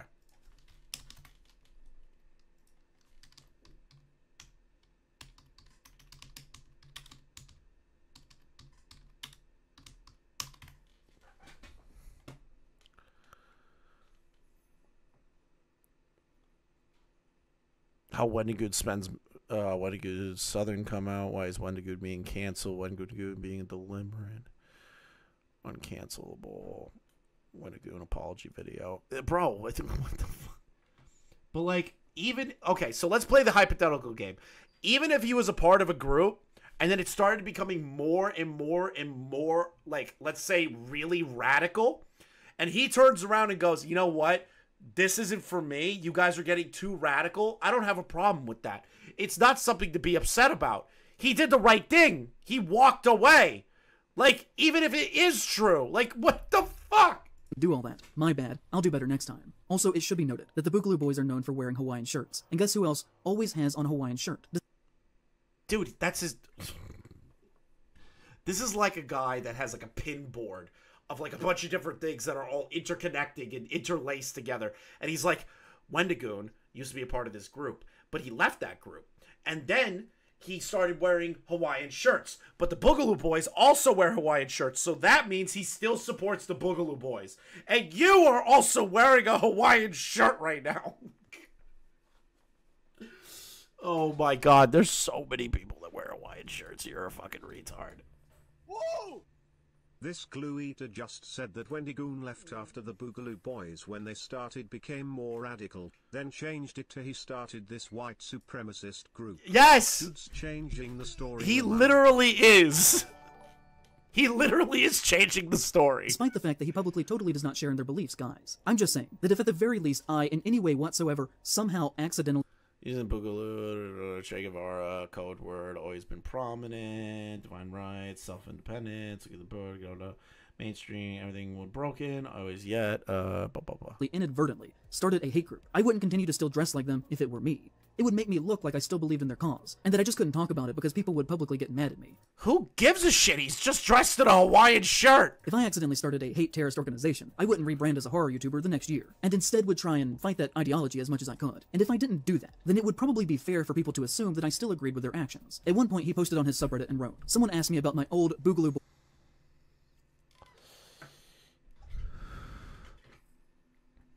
Small sign decided to make a meme page using the name no one has done yet. I give you the idea. The name is Boogaloony. Several have pointed out to me being an original, starting the Hawaiian shirt thing. I've always just worn those shirts. However, as the term became mainstream, more ideas being coming to the group. Everything from Antifa members to fascists wanted in on it. It became muddied and broken. I always meant it as for the people thing, yet it quickly became something else. To give you an idea, watch the same news station called Follow Left. I guess by his logic, Quagmire is a Boogaloo boy now. Yes. Meaning Seth MacFarlane is a white supremacist LMFAO. Yeah, that's exactly what he's trying to get at. Wendigoon was something I acknowledge we're not part of anymore. He literally says, yeah, this thing got out of control. It was supposed to be a meme page, and then people took it seriously, and then I walked away because it became too serious. This whole part is incredibly pointless. He literally already said it was a meme page, it wasn't meant to be serious, and then people took it seriously, and I walked away from it. There's nothing bad with that. He didn't support it. He didn't continue to support it. He didn't say, yeah, the Boogaloo Boys are a good thing. Boy persona. So I made my response and thought I'd share it to set the record straight. Again, I hate being political, but I wanted to clear this up. Love y'all. Thanks. The statement that he included with this read. Alright, so I'll go ahead and make my official statement here, because better to come straight from me. Over 2 years ago, I was among the first to begin using the term Boogaloo. Originally, it was a rendition of Che Guevara's, not that he was a good person by any means, code word for revolution, and I have always been a proponent of freedom and liberty. I believe in the divine rights of every human, and therefore, aspects of self-independence are important to me. So I began using the word in small settings, and then decided to make a meme page using the name as no one had yet done so. To give you an idea, my name was Boogaloo Boy, and several have pointed to me as being the original and started the Hawaiian shirt thing, as I've always just worn those shirts. However, as the term became mainstream, more ideas began to come into the group. Everything from Antifa members to fascists wanted in on it, and the original idea became muddled and broken. I always meant it as a for the people thing, yet it quickly became something else. To give you an idea, I watched the same news station call it a far leftist movement and a far right movement in the same day. It became something I didn't want to be a part of, and so I left. I dropped the name, took a break, and decided to talk about things I enjoyed like conspiracies and movies, under the new title, Wendigoon. It was something I acknowledge, but am not a part of anymore for what it became. Some of my current followers and friends were with me then, but I'm not a part of that anymore. So, how are you going to make this his problem now? He walked away when it became crazy. He's like, fuck, man, this meme page got out of control. I don't want anything to do with it anymore. I actually pivoted everything to being a lot more positive and not supporting this crazy group. Do you remember when armed men were arrested a few years ago for planning the kidnapping of Michigan Governor Gretchen Whitmire? That was the Boogaloos. Do you remember when white people showed up at the George Floyd protests and Okay, but was Wendigoon in charge of all that? Did Wendigoon do any of that? Did Wendigoon call for any of that?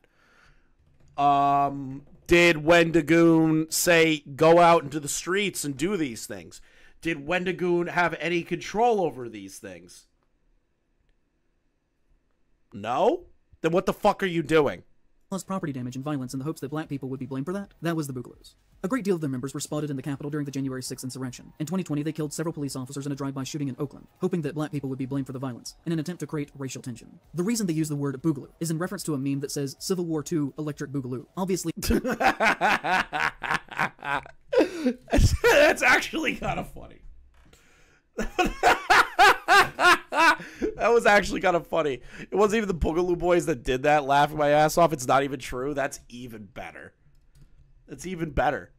That's even better. It's just completely fake. Or he got it totally wrong. Even if they did do it, how is it Wendigoon's fault?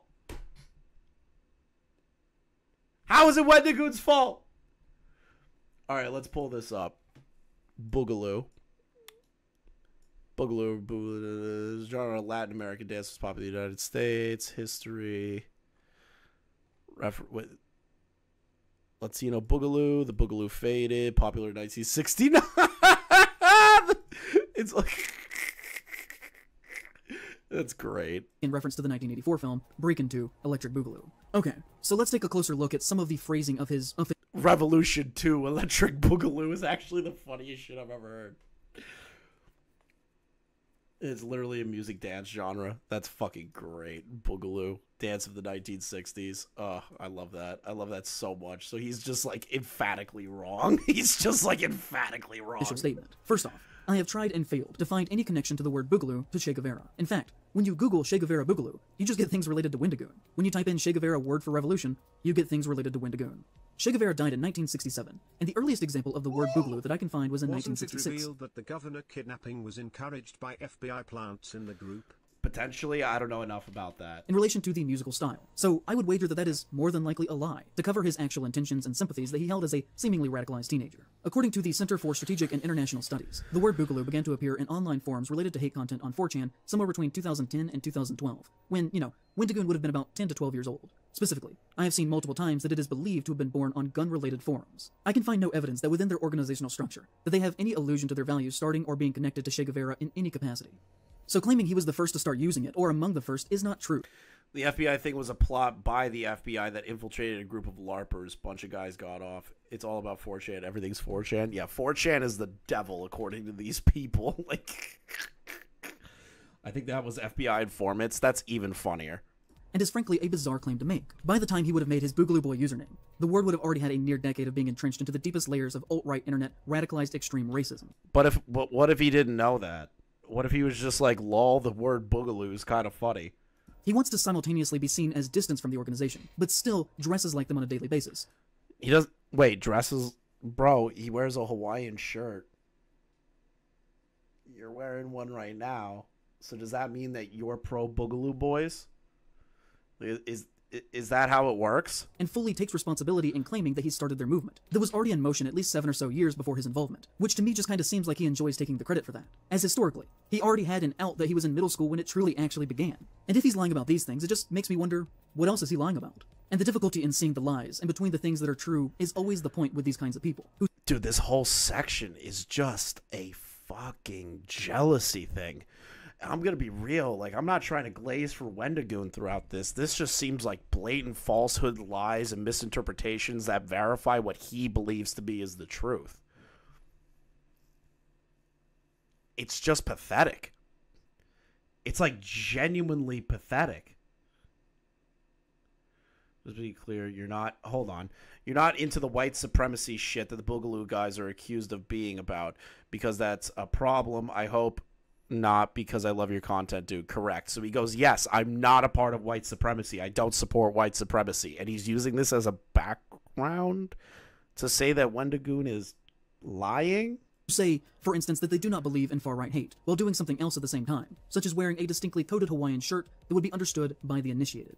As Jared Thompson puts it, who works with the Transnational Threats Project that focuses on the evolution of digital terrorist networks, Boogaloo memes and slang are often deployed in similar formats, and using similar language to more mainstream internet discourse, creating a challenge in parsing the difference between complex inside jokes and memes that are used as a tool of Boogaloo extremism. Then Wendigoon would go on to say that the organization was corrupted by the left and the right equally, but I can find no evidence that the left ever tried to co-opt an organization that— Oh my god. Wendigoon's like, hey, I noticed that there's 2 news stations doing left and right things about this. He takes it seriously, and now it's like, well, my team never, from what I can tell, my team never tried co-opting it. Like, are you fucking serious right now? You're fucking killing me. actively desires— Yeah, the left are pure saints always. They never do anything wrong. a race war within America. Just on the surface, that makes no sense. And on top of this, people who are centrist, or on the left, do not use the phrasing Antifa members. The only people who say that are the ones that see Antifa as some sort of homogenous radical left-wing activist group. Is that not what Antifa is? I'm like a liberal centrist, and I straight up believe Antifa is that. I believe they are some rogue fucking retarded group of dipshits that bike lock people when they don't agree with them. Like, am I crazy thinking that? Isn't that what Antifa is? Like, is Antifa not that? When was that not ever used? Like, that's confusing to me. Antifa's goal is to dismantle the state, so, well, you know. As opposed to a general term for anti-fascist movements. He is kind of telling on himself by saying Antifa members, as if they are a part of an organized political militia. They are, though. They took over all of... Didn't they take over a whole section of Seattle? Whoa! Chris is a Ooga boy for wearing a flannel shirt. Didn't they take over, like, whole sections of Seattle? And created independent, like, districts? With, like, fences and fucking walls and shit? Like... What? To me, that seems pretty fascist of them. Like many... I'm playing the fucking retarded game of calling things fascist. Right groups are, such as the Boogaloos. And saying that there was harm and violence perpetrated on both sides. That's not what he said. Wendigoon never conflated Boogaloo as related to Che Guevara. He used the Che Guevara history as a comparison to the guy twisting his narrative. It's driving me nuts. Yeah, that's what it comes across as. Sides is the kind of language that other fascists, like Trump, say to disorient people into not seeing far-right extremism for what it is. He makes the bizarre false claim that he invented the use of the word Boogaloo as a for-the-people kind of thing, and he doesn't believe in what that group did with his idealization of anti-government ideals, and also wants it to be very clear that he is not a political person. But to my ears, this is all conservative doublespeak. And I hope that this is becoming obvious to you as well. In my opinion, there is a regular pattern of behavior there, from supporting Rittenhouse to having multiple ties to other far-right extremist figures. How is Turkey Tom far right? How is Donut Operator far right? I just think Donut Operator likes to shoot guns. Maybe he is conservative. Like, who gives a shit? And then there's Brandon Buckingham, the guy who fought the Red Pill people. I don't even think Donut Operator is, like, far right. Yeah, I thought he was libertarian.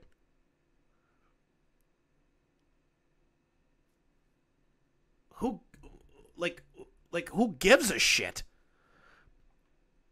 That I think a clear picture is painted that he does not mean this as a communist kind of thing, and seemingly more so means people as a very select group. Wendigoon is very publicly friends with Turkey Tom. They have been seen together on multiple occasions, and I've seen online mentions that Tom was either at his wedding or at the very least was invited. Tom has been Dude, he's doing the D'Angelo Wallace shit. Oh, no. Yeah, Turkey Tom said the N-word one time when he was a minor. He said it a bunch of times. He said the N-word as a minor in DMs that one time. He's horrible. He says the N-word. So that makes him a far-right Nazi. Wow. What the fuck? I'm so confused how this guy is arguing this shit. This is stupid. Oh my god. Accused of using the N-word multiple times in private conversations, including these screenshots of texts that are alleged to be real. I think they are real, and nobody gives a fuck. Because it was a minor saying edgy shit. He wasn't like in his he wasn't an adult. He was a kid. Who gives a fuck? And he's also been accused of saying that the upper tiers of his Patreon were intended for... So when do we get into conservative movies? I don't know. Apparently that whole section we skipped was about conservative movies, but I couldn't sit through it. Jews with deep pockets. Wendigoon. This guy hates Wendigoon more than Mama Max hates Blackula. Think about that. True. These screenshots of texts that are alleged to be real. And he's also been accused of saying that the upper tiers of his Patreon were intended for Jews with deep pockets. That's a good joke. Like, what the fuck? Guys, nobody show him the US Liberty clip that Tom did for that sponsorship video. Nobody show him the USS Liberty thing. I swear to God, this guy's gonna think Tom is a full-blown anti-Semite. Wendigoon is publicly connected to the internet historian, and is even... Stop. Stop it. Stop it. What is with you bread-tubing little fuckers that have, like, this perpetual hate boner for the internet historian? I won't allow this internet historian slander to go on anymore. No more. No more. The internet historian is not a problematic person. Get over it. He did a video where he, like, he basically, as shitty as it sounds, he took an article, made a video based on said article. Wow. Such a horrible fucking thing. Appeared in his videos. The internet historian publicly said that his birthday was April 20th. It is not. And has only said that as a joke because that is Hitler's birthday. That's funny! Like, what the fuck? How does that make him right-leaning? Hey, what's your birthday? Well, I'm not comfortable with giving my birthday out, so, 420. Like, who gives a shit? Like, who cares? Wendigoon is publicly friends with Donut Operator, and even retweeted a photograph of the two of them hugging. Donut Operator is a gun-crazed, very far-right YouTuber with 4 million subscribers. A very far-right? Very far-right. Whoa! This guy definitely got blacked by Blackula.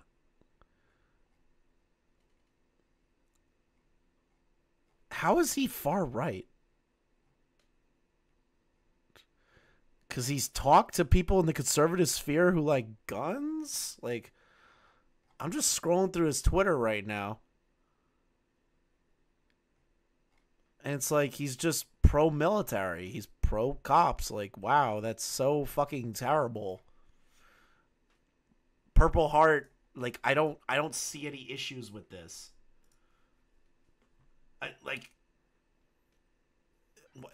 Isn't he more libertarian anyways? Like, who gives a shit?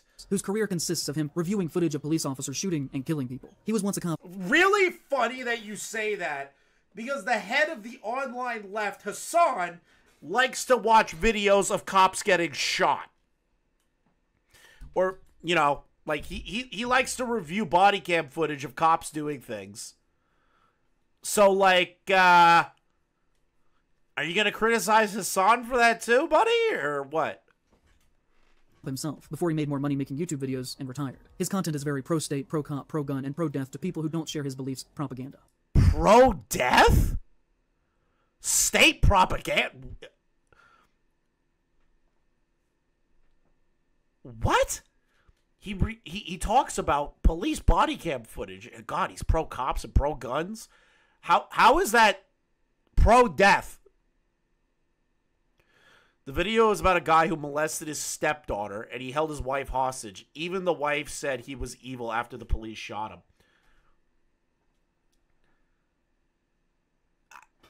Yeah, I want that guy dead too!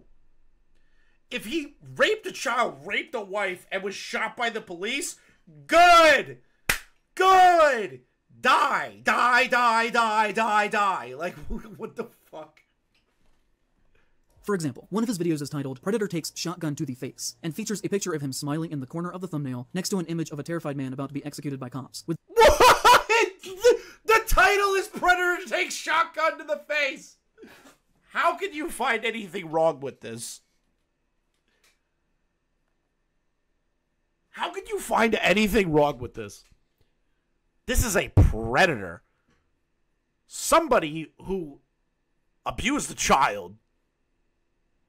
I bet you're one of those people that would defend maps, don't you? You're like, pedophiles need to be reformed, not ostracized. You're definitely one of those fucking assholes that do that shit. I swear to God, you're one of those people. You are one of those people. I can fucking smell it on you.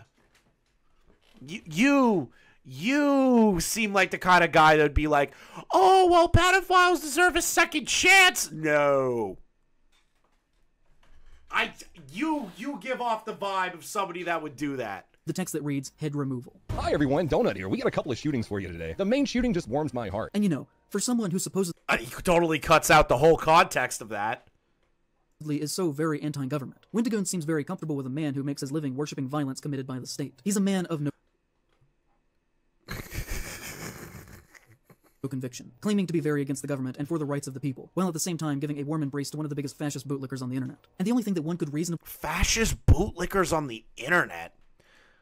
Donut Operator is a fascist bootlicker? I don't believe that. I don't believe that. That sounds like a crazy thing. Gather from this picture of them hugging is that he too is a fascist bootlicker himself. He has collaborated with Nick Crowley, who constantly makes money through the most morbid and shameful true crime content of showcasing the last minutes of people before they are suddenly and unexpectedly killed. Crowley is similar to Wendigoon in that on the surface they seem fairly edgy but clean enough. But then you notice that he follows less than 200 people on Twitter, and among them are the same circle with names like Wendigoon, Plagued Moth, Turkey Tom, Mr. Ballin, and Donut Operator. Wendigoon has collaborated with Plagued Moth, a completely Okay, hold on. You can't hold Wendigoon for the Plagued Moth shit. Just because he collaborated at one point does not mean that Wendigoon is like pro fucking Plagued Moth. That's not the case. Stop it. Stop.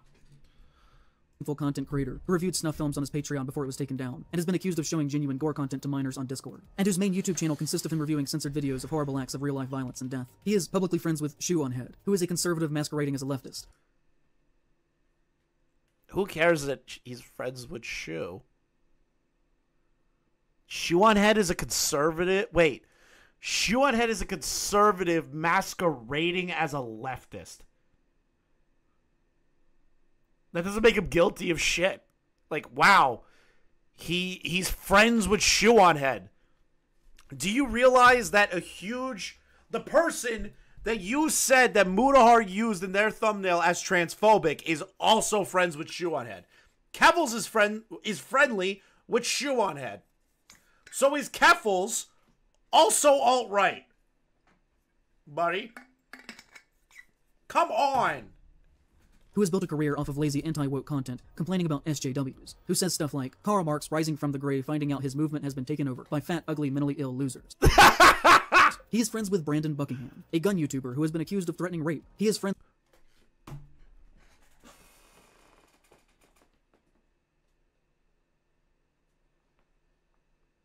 Just hearing that baseless claim. Dude, that baseless claim, he said it so confidently. A gun YouTuber that's been accused of rape. That is the most insane fucking thing. Especially with the amount of shit that has been coming, that came out to defend Brandon and him defending himself. What the actual fuck are you doing? And Oompaville is so fucking unproblematic. How are you trying to lump Oompaville into this shit? Oompaville is so unproblematic, it's funny. With Oompaville, a gun-obsessed content creator that has taken advantage of Nikocado Avocado's mental decline. You do know Nikocado Avocado is a character, right? Nikocado he's a character. The real life Nick is not like this guy. Like this, he's self-aware. Nikocado is self-aware. Like I had to learn that the hard way, that Nikocado was self-aware. I'm blocked by Tipster. I can't pull it up on my account, and I don't have my alt set up right now. But like, what is happening? Took advantage of Oompaville for fame, and took advantage of Nikocado. What? For money, and on top of that, has made content with the human trafficker Andrew Tate. Okay, he interviewed Andrew Tate, and Andrew Tate didn't like him. Did you know that part? He is friends with Mutahar, who argued against Andrew Tate being deplatformed from social media websites, and has recently showcased a great deal of transphobia in his most recent video. Transphobia? Where? Where was the transphobia? In his video on somebody that scammed $100,000, supported a DIY HRT website, to mail hormones and drugs to children. Somebody that has doxed, lied, cheated, scammed. Where's the transphobia? As a pro-gun progressive, am I now alt-right? Yes, QTV. Where's the transphobia? The thumbnail? Wow, God forbid that somebody draws a trans person ugly, just like all the other artwork that Worm has done. You are the most aggravating content creator I have ever witnessed in my life. He has publicly interacted in a friendly way with the account Rock Solid on multiple occasions, and with just a quick look at their profile, I saw them liking anti-trans posts and neo-Nazi content. He interacts positively with Disclose.tv, a far-right propaganda website that uses hate speech, engages in Holocaust denialism, and platforms neo-Nazis. He has appeared in content with Mr. Gunzengear, whose Twitter bio reads, dedicated to restoring the civil rights of Americans. But despite that, he's tweeted negatively about trans people many times. So what? I'm sorry. Who cares? If Wendigoon does not believe in transphobia, if Wendigoon is somebody that respects trans people, he can hang out with people that don't. It's literally not that big of a fucking deal. I'm sorry. I hang out with people that are super conservative or super liberal or super left-leaning. I'm still friends with these people even though we fundamentally disagree on a lot of shit. Oh my god, the horror. He has interacted positively with Garant Thumb, who has said, the traditional family should be encouraged and strengthened. I see little to no support from the government or big media. I don't really see that as an issue.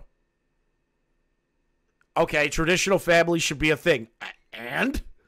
He has said anti-trans statements. He has called people degenerates, and has said that non-traditional sexual interactions are a disgusting, hedonistic lifestyle. See, that's not good, but it doesn't matter. It's not Wendigoon that's doing these things. It's these people. Yes, is that bad for him to say, oh, you know, gays are degenerates? Yeah. But that's his bag. Not Wendigoon's bag. That's his, not Wendigoon's. Is the breakdown of the family unit. Wendigoon is publicly friends with Brandon Herrera, who has made jokes that imply that he was sympathetic with public shooters who killed leftists, and collaborated with Kyle Rittenhouse, who has posted images of himself with an MP40, which is a gun used by the Nazis, that he described as the original ghetto blaster.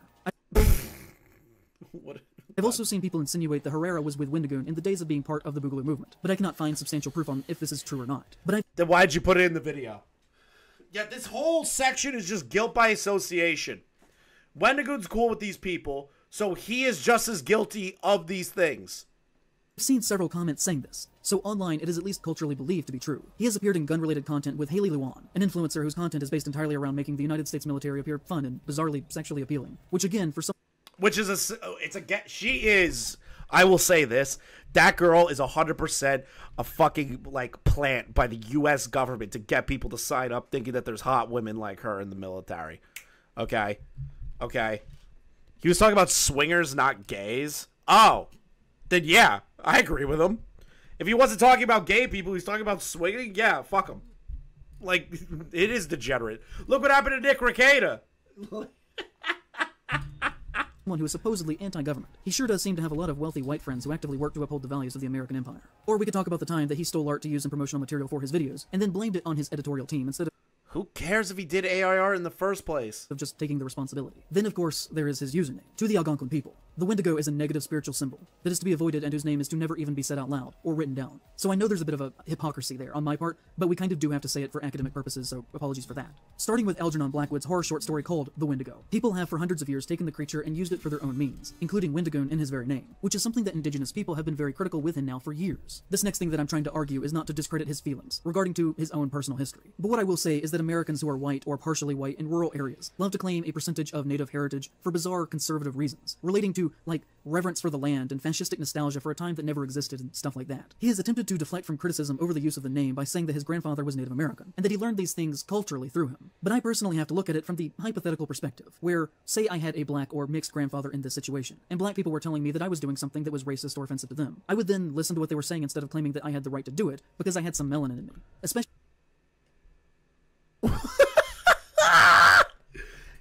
His grandfather was Native American. He has direct lineage to Native Americans, and yeah, he uses the name Wendigoon.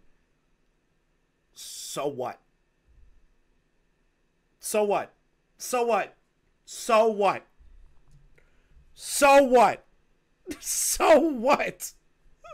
I don't... Especially if I were more or less raised within a primarily white cultural area, like the Appalachian Mountains are. And also on top of that, just, you know, frequently associated myself with white supremacists. There are... You are such a fucking bitch. And Wendigoon is not the N-word. No, it's not. It's just really funny. This is great. This is great. 26 million people in this region, and well over 80% of them are white, with the majority of the others being Latinos. And if I had no cultural connection around me to that non-white percentage of my history, then what really would give me the right to dictate whether or not what I was doing was appropriate? I really would have no ground to stand on. The other thing that I would add to this is that Wendigoon and I are practically neighbors, and I know this area very well. Okay, so I live in Asheville, North Carolina, and between that and the reservation... But you aren't him. You didn't live in his life. You didn't live his life. You don't know his grandfather. You don't know his dad. You don't know anything. Just because you grew up in the same area doesn't mean that you can create a narrative in your head that you know what Wendigoon's like and how he grew up with Native American teachings to him. You aren't allowed to do that. Like... You have the community of Lake Junaluska, which isn't actually even a real town. You can walk across the whole thing in a matter of minutes. You got Waynesville, you have Maggie Valley, and a few other small drive-by communities. And beyond that is the Cherokee Reservation. Wendigoon lives somewhere just on the other side of the reservation. That is not me doxing him. He has said many times publicly that he lives in East Tennessee. And I'm not even saying what town he lives in. According to the latest census, there are only 23 black people who live in Maggie Valley. There are 15 Native Americans despite it touching the reservation. Most of this area used to be sundown towns. It is about as white as you could possibly get. Deep Appalachia is very white country, and for the most part, is exceptionally racist. Genuinely in this part of the country, you have to assume that any white person you meet is racist unless they show you otherwise. What the fuck? Just assume everyone's racist all the time. What the fuck? Yeah. Oh my god. So if you go to this town, you have to assume every person is a racist. Unless they prove to you otherwise. That sounds racist.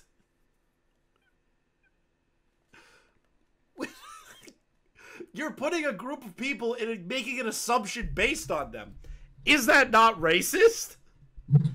Almost all of these little towns are well over 90% white. But if you were to drive through Maggie Valley, you would find antique stores selling busts of Native American braves, carved wooden eagles, vintage paintings of buffalo, super racist generalizations that idealize the idea of the noble, good kind of Native American. And then you'll drive... These guys' arguments about Wendigoon is dumb. People around the world love using Japanese names and online names with Japanese aesthetic. Does that mean everyone's offending them? Yeah. According to this guy, if you use any sort of other cultural name, deity, anything as like an online handle, you're being a racist. onto the reservation, and it's just run down and poor as shit except for the casino. He has said, yeah, if you're Mexican, you can't have if you're not Mexican, you can't have Mexican food. If you're German, you're not allowed to drink beer or have a fucking lederhosens in your house or eat sausages. If you aren't Irish, you can't eat potatoes. Like, what is this? This is the dumbest fucking thing I've ever heard. That the Wendigoon name came from his cultural connection to native lore through his grandfather's side. But I can assure you that unless you were on the reservation itself, that actual native culture has no aspect in the general lives of the people around here, other than... How do you know that? How do you know what his grandfather taught him and what he didn't teach him? How do you know that? Than the racist trinkets that depict them. And as I said a moment ago, the Wendigo is Algonquin, who are nowhere close to the vicinity of the Cherokee, who are in the southern Appalachia region and throughout the lower sections of Middle America. The Algonquin people are Canadian and a little bit Northern American. To insinuate that he can use the Wendigo name by citing local cultural native customs is completely absurd to a person. It's literally just natives. He didn't have to go and specifically talk about the specific native group who lives in the same general vicinity as he does. It is obvious that he just thought Wendigos were cool and has come up with some seemingly strange backstory lie that is easily proven to not be true, unless, you know, his grandfather is Algonquin and just moved to Tennessee. But if that were the case, I don't know why he wouldn't just come out and say that by now. And why does he have to? Why does he have to? Why does he have to? Why does he have to acknowledge assholes like you? Why? He says it comes from a Native American background, but it's not the Native American background that you're trying to prove it to be. So you're calling it an easily provable lie, but he is just not acknowledging that. Like, wait, what the fuck are you talking about? So what? So what? If he says it's a Native American background and his grandfather's Algonquin, why does he have to acknowledge that part of it? He just says Native American background. Who cares? Think Wendigoon comment under his video? Yeah, I know Wendigoon did. Reason why he doesn't is because it isn't true. There's a lot of bizarre religious-like... So you're just straight up saying he's a liar. You went from, oh, it's like an easily provable thing, to, no, he's a straight up liar. Now you're doing this. Mythologizing around his past that I particularly hate. Like it always being said that his interest in cryptids and horror began with oral folk tales in Appalachia that are passed down and told to children. I assure you, as someone who lives near him and has for most of my life, this is total bullshit. And is some weird false... No, you're a white boy. You didn't have a Native American granddaddy. You were a white boy. Your situation is vastly different than Wendigoon's, and it shows. Cultural imaginative idealization of the American South that is not actually true to the real Appalachia. We aren't sitting around at night talking about the goddamn Mothman and shit. I even came from a poor family, and he didn't. When I was a kid, I have seen people riding into towns on horseback. He admits to being raised by millionaires who got their money from crime. And then he talks about how he lost it all. Did you forget that part? Just likes spooky stories, which is fine. So do I, obviously. But to come up with some weird folksy reason as to why he became a folklore YouTuber that somehow culminated with the destiny of local oral tradition is the kind of language that is used by members of a cult of personality. They might as well claim that he was born on a fucking mountaintop. Nobody talks about it. But don't you think it is extremely weird and off-putting that all of his fans call him Dad? Isn't that really strange? What follows is an exchange between two anonymous indigenous people about how they feel about him and his behaviors. I've been watching a YouTuber named Wendigoon for a long time, and I noticed that his username always made me feel weird. He often uses Wendigo imagery in his merch, and made it a part of his brand. He says that his grandfather is Cherokee, and taught him the legend, and I'm not going to make assumptions on if he is lying or not. But I feel really weird still. Okay, that's their problem! It feels really disrespectful to me to use that name. I'm not sure if I'm being a baby about it, or if there's something wrong here. You are being a baby about it. He has also said some shit about cultural appropriation that put up some serious red flags for me. The Wendigo comes from the Algonquin people. I don't think Cherokees come from that group. Plus, he's presenting the white people concept of a Wendigo. You can call him out, but he has 3.5 million subs. His community will probably hunt you down before you ever get him to shut down. What follows is the comment that they were referring to about cultural appropriation, where a native person called out Wendigoon for his use of their spiritual symbol, to which he said to them, I'm actually going to make a video on this in order to make a direct response, but for now, cultural appropriation is a good way to alienate one group of people from the other. Whenever a society makes advancements in art and literature, and then another society gatekeeps others from interacting with it, it makes the creators seem inhuman and odd. The easiest way to create prejudice is to convince others that a group of people should not be interacted with. That's kind of fair. I have spoken to several natives who love the concept, yet only those who have no value in its existence say I shouldn't talk about it, inciting an indoctrinated superiority. Furthermore, when we stop talking about cultures, they die. This is especially applicable to Native Americans, who use spoken word to pass down their stories. That's actually a good point to make. And it's actually true. Native American cultures are through word of mouth. Most of it wasn't written down. It was all verbal. It is really hard for these stories to be passed down because most of it wasn't written down. It's good for people to tell these stories regardless of the race, religion, or creed that they have so that these stories continue on and they still fit within the mold of the Native American story. That's a good thing. And if we do not continue to... This guy would hate an anthropologist. ...speak their stories, their culture dies before we do. Lastly, I was raised in Appalachia, and my entire life has been filled with stories of the mountains and creatures that lurk in the dark. My culture is as American as any, and I recognize the importance in keeping the fire alive. I in no way mean this to attack, or to be direct, just a simple reply. If we develop the idea that we can't speak of certain people, then we're no better than those who silence them. He's basically using the I have a few black friends excuse to tell indigenous people to fuck off. What the... Where did you get that? And to not bother him, so that he can continue without criticism to make a lot of money by selling plushies of a monster that was invented by a white British man that is ultimately making fun of their culture, as well as plastic figurines, posters, shirts, and other merchandise that depicts Wendigos. I don't know if he fully realizes the irony of being a rich and famous person taking a symbolic figure from a smaller native group of people that he is not connected to in any way, that is at least in part to them or he's not connected to in any way.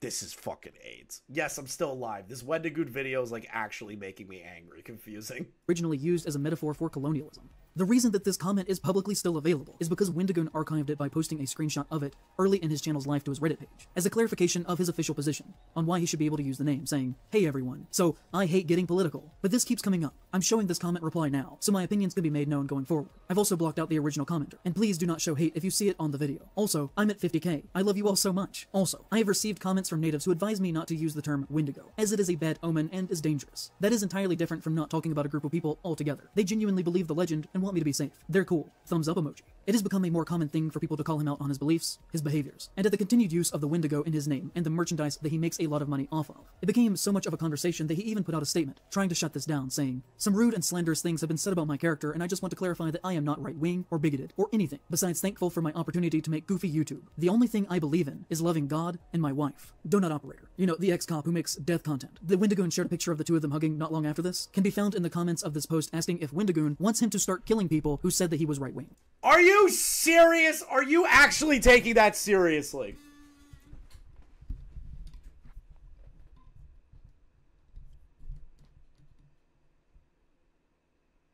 He's taking that seriously. He's literally he's taking that seriously. It's a meme, and it's from the Waterboy movie. I doubt Donut Operator is actually saying, I'm going to kill all these people, and that Wendigoon pay me to kill these people. Like, what the fuck? This dude needs to take his meds. This is a schizophrenic video. I think that this is an all-time bad public statement that says absolutely nothing substantial, and that's the point. What are you talking about? He's literally acknowledging people saying, I am not alt-right and bigoted. I love God and my wife. How does that say nothing? How does that say nothing? I quote tweeted this and said, not that I have a stake in this whatsoever, but this is such a non-statement that doesn't even address any of the issues that folks are criticizing him for. Someone using— You literally did a whole section of him being alt-right and potentially bigoted. How is that not addressing it?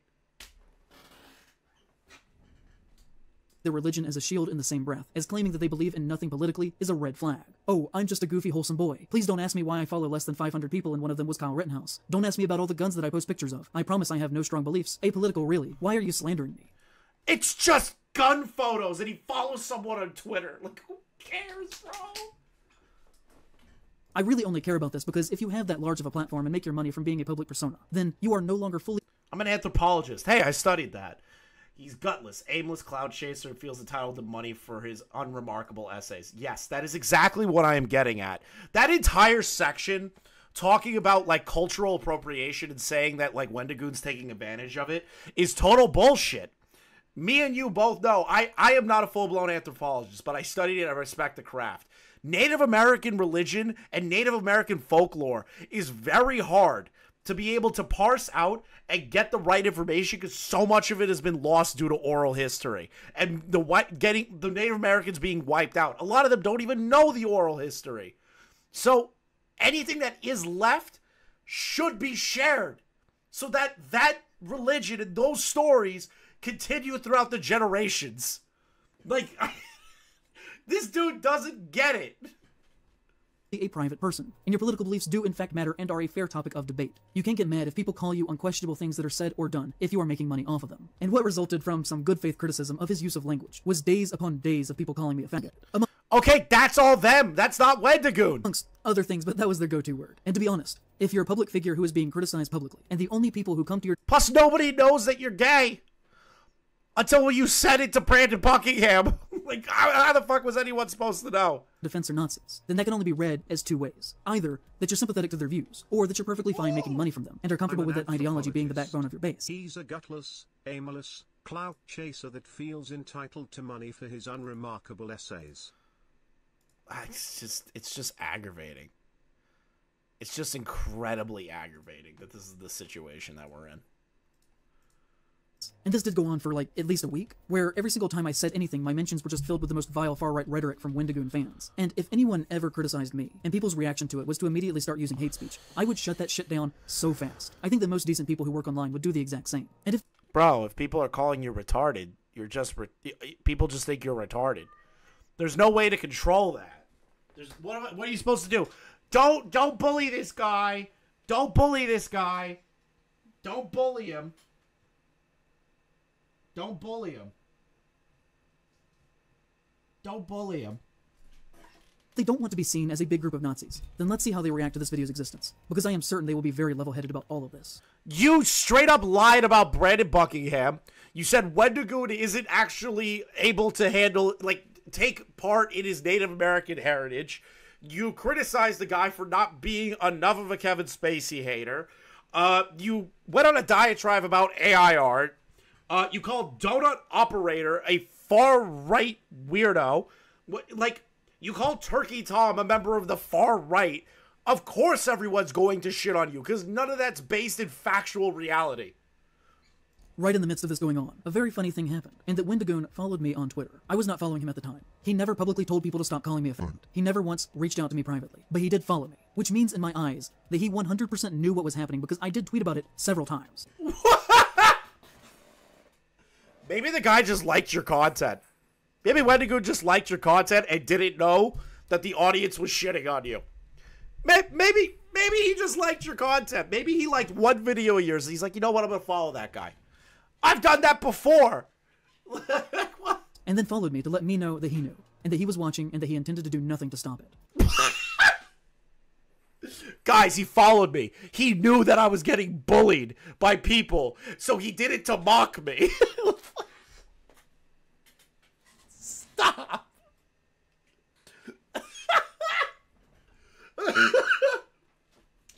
The schizophrenia is kicking in. The schizophrenia is kicking in. He didn't take his meds. Why else would he follow me in that exact moment? He has never interacted with a single one of my posts. Not one like, not one comment. So what? We are not friends. But he does follow me. He follows next to nobody on Twitter. What other motivation could he have had there to follow me in that specific moment? He liked a video that you did, and he followed you on Twitter because he liked your content. Maybe that's it. Last SC tonight, dude wants to hash it on people for how he interprets what they say, but doesn't want criticism for what he actually says. No, and that's exactly what's happening. That is almost identically what's happening here. Thank you for the $5. Thank you guys so much for your generous donos today. Other than to be a method of quiet and deniable intimidation. What other way could that have been read from my perspective? If you think it was entirely coincidental, which he may argue it was, then I've got a sack of magic beans I'd like to sell to you. That was the moment that pushed me over the edge to make this video. There are other very public instances from— Wait, Wendigoon following you is what pushed you over the edge to slander him and his friends? Him following you on Twitter was the reason you put this schizophrenic video together. That's why. That's why you made this video, is because Wendigoon followed you on Twitter. There is no way he just admitted that that was the reason why. I don't believe that. I need to listen to it again. There's no way. Coincidental, which he may argue it was. Then I've got a sack of magic beans I'd like to sell to you. That was the moment that pushed me over the edge to make this video. No way.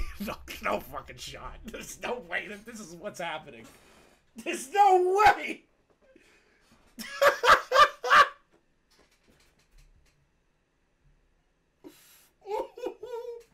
Guys, he followed me on Twitter, so I had to make a 3-hour rant video about the horror community and how much Wendigoon is a horrible human being for all these things that I am downloading onto him as my own preconceived biases.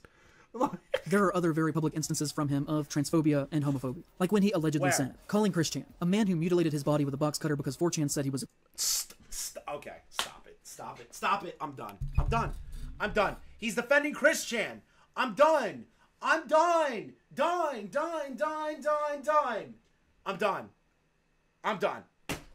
He's defending ChrisTheNarc and saying it's transphobic to call Chris a man. Okay. I'm going to teach something to all the people that are stupid about ChrisTheNarc. Chris became trans to have sex with lesbian women to trick them into sex. He also did not know what trans people are or were until he was convinced to be trans. He is not a trans person, nor is he pretends he identifies as a trans person. Holy fuck. Trans people don't even acknowledge Chris is trans. Stop it! ChrisTheNarc fucked their mother, shoved a medallion up their ass, and cut an incision in their gooch as a vagina. They are not trans. Stop it. Girl holds a deep hatred for men and most women. Chris is literally on record saying, I'm only becoming a woman so I can fuck women. I'm telling you all right now. Stop it. Women decided to be a girl so that he could hook up with lesbians, and now abused his mom. She is disrespectful to and delegitimizes trans people. Like he, a very publicly straight, married Christian cis man, somehow is the authority on what legitimizes a trans person's identity. He has tried to cover this up and has denied that it happened, but I think there's enough evidence to say that it most likely did. One user said at one point, he's been constantly misgendering her on Twitter despite being corrected numerous times, to which Wendigoon said, show me one time I misgendered her on Twitter. Actually, please don't watch my content if you're going through my replies and monitoring followers, who may just be unaware of ChrisTheNarc's entire lore. Perhaps people just not knowing something doesn't mean that they're a transphobe. But if we go back and look at old screenshots from this time, you can see that this account is quote tweeting Wendigoon's transphobic tweet, but if you go to that account today, that post is now quote tweeting a deleted tweet, which to me shows that more than likely Wendigoon went mask off with his transphobia, and then deleted the tweet sometime afterwards. What the fuck? When he realized that people would be mad about it, but there's a very small chance that this is not true because I did not take the original screenshot, so make of that what you will. You just made shit up then. We could talk about the time that Nick Spheres did a video about the disturbing movie Iceberg, who is a great horror trans creator, and I really hope that she's not mad at me for mentioning her here, because I think she's very cool and you should definitely go read her books. But Wendigoon famously did a very popular video on that particular Iceberg challenge as well, and in the comments of her video, he said, we will be watching your career with great interest, which is just kinda gross, because in a way it is similar to him following me. It is him telling her that he sees that she's doing similar content to him, and his presence in the comments is undercutting her video, while he also at the same time seemingly makes it look like he supports trans people. What? He just made a comment. We'll be watching your career with great interest. Where does this lead to transphobia?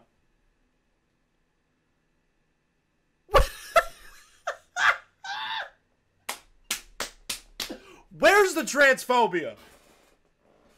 I hope this trans creator gets pissed off at this guy. He's like, what the fuck are you talking about? Yeah, big YouTuber comments on a trans creator and says watching your career with great interest, implying that he liked the content. She even said ooh woo oh oh. She was happy that he Are you Hold on, let me play his game real quick. Are you speaking on behalf of a trans person and how they feel as a trans person? Is that what you're doing right now? Are you trying to devalue a trans person and their experience with Wendigoon? Respond to me. Like in the responses to his comment, people are saying things like, Wendigoon says trans rights, while meanwhile he's simultaneously tweeting about Christian multiple times. We could talk about another time, where someone made a YouTuber gay sex alignment chart and put... No way. There's no way he added the gay chart. There's no way he added the gay chart and Wendigoon making a joke about it. There is no way. Vsauce is in here. Like, Ludwig is in here. David Crenshaw is in here. Nick Rekieta is in here. PewDiePie. Like, Jacksepticeye. Just because he goes, what did I do to hurt you? Because he put Wendigoon in the bottom category. Wendigoon as a sub-bottom, to which he responded to them and said, what did I do to hurt you? Which, you know, clearly is a joke, but also the worst kinds of straight guys when they make jokes related to queerness, almost exclusively direct the punchline at femme gays and bottoms. Hours in the hills have eyes video. There's no way. There's no way he's trying to be like, well, yeah, Wendigoon was using that joke because people make fun of bottoms and femboys all the time because they're bottoms, so ergo that means he's being homophobic.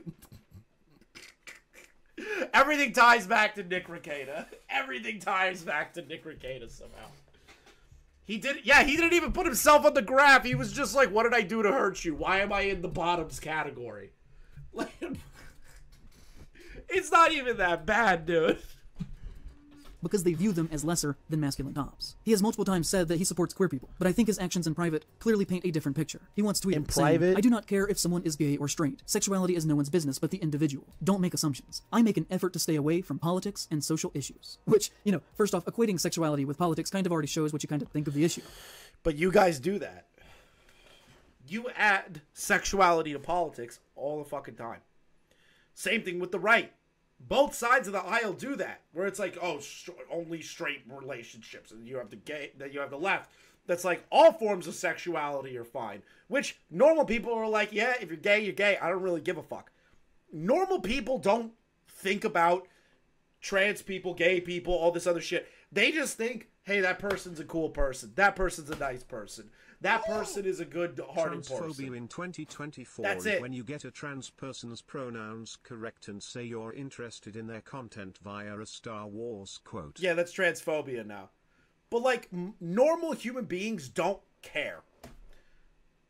Nobody cares. It doesn't make you special. Nobody gives a shit. You just live your life and you hang out with people that you like. Not everybody gives a genuine fuck about that stuff. If somebody came to me, I was hanging out with them, and they're friends, and they said, oh, I'm gay, I'd be like, cool. And? Like, what? How does that change the conversation here? Oh, I'm trans. Okay. Cool. Like, what? Am I supposed to have a different feeling about it? Am I supposed to be upset by it? Am I supposed to be like, oh my God, you're fantastic? No, you go based on the individual and who they are on a personal level. And second off, clearly, as we have seen, everything that he does has deep political motivations. And to argue... Quick reminder, what does that have to do with conservative horror films? that he's just a horror YouTuber is comical. Far-right figures are often the only ones who hide their harm under a false shield of wanting to seem like they have no strong beliefs at all, because their real views are so socially abhorrent. And the thing that people kept saying to me... You've actively used gay slurs. The people that are straight. I called Lio the F slur. Wow. Such a horrible thing. I never called a gay person that. All of this was, why do you even care? Which, if you watch the comments under the video, I guarantee you will happen again, with takes like, oh, he's just a YouTuber. Why does it matter? Or, so what if he's a conservative? That's true. Is that a problem? Which, the answer to that is yes. Okay, Mask has finally fallen off just because Wendigoon is a conservative. He's pure evil. He's Hitler. He's pro-Holocaust, pro-genocide. Like, it's true. It's real. Wendigoon is these things all because he's conservative. That is the whole point of this whole video. But the reason that I care is because this does not belong in horror, or anywhere. I care deeply about horror, and everything that he does has demonstrated so far in his career that he should not be welcomed in our spaces, or even, you know, just in public in general. You're now saying that Wendigoon should be barred from public spaces. And covering content that he wants to cover because he's a conservative. Let's flip that around. If I turned around and said, you're not allowed to upload anymore because you're a far left freak who makes everything in his brain political, you would flip that on me and go, well, you're being disingenuous. You're being bad faith. You're not allowing people to pay attention to me and hear my voice. Are you fucking kidding me? I think that these things clearly showcase a repeated pattern, in my opinion, of racism and homophobia, while on top of that, being very irresponsible and dangerous with his large platform. Like, I think that anyone who supposedly— How is he being irresponsible and dangerous? Does he go after people? Does he just drama content? Does he call for people to get taken down? Does he do any of those things, or does he just make videos and go on with his day? And, like, tweet once in a while? That's all he does. It's crazy that you made a 3-hour video about this. Accidentally starts a neo-Nazi hate group and fully acknowledges that they did that. Should not be accepted. Yeah, he acknowledged that he made a meme page that went out of control and that he wasn't in charge of anymore, and it went down a direction that he was like, holy shit, I don't want to be a part of this anymore, and moved on. And moved on. Wow. And he acknowledged that and was open to it and said, I don't accept this and I'm not a part of this. How is that a bad thing? If anything, that's a good thing. That shows that he doesn't support that shit. Because if he supported it, he would keep doing it. Within society at all. They should not be celebrated. They should be treated for what they are. Because remember, kids, when somebody shows you who they are, believe them. Okay, so then by your logic, when you said that the Hills Have Eyes is based on any group of people, that the hillbilly racist cannibal rapists are, I believe that you were being racist to white people and that your political opinions are complete and utter shit and you're a horrible human being and bad faith. There you go. If we're playing your logic game, I can play that with you. Okay, dickhead? Hey guys, thank you for watching the clip. Thank you for using Wikipedia for doing the editing. Make sure you give them a follow on Twitter. And make sure you like, comment, and subscribe if you are new. Check out the link in the description for the LOLcow trading card game. There's a brand new pack called Series X. That pack has my card in it, the tipster cards as well. On top of that, there's a bunch of other cast of characters in there. And we're also working towards an ultimate goal for that. So make sure you guys click on the link below. We're going to try and upload daily here and do live streams pretty often. So make sure you stick around and hit that like button. Thanks, guys.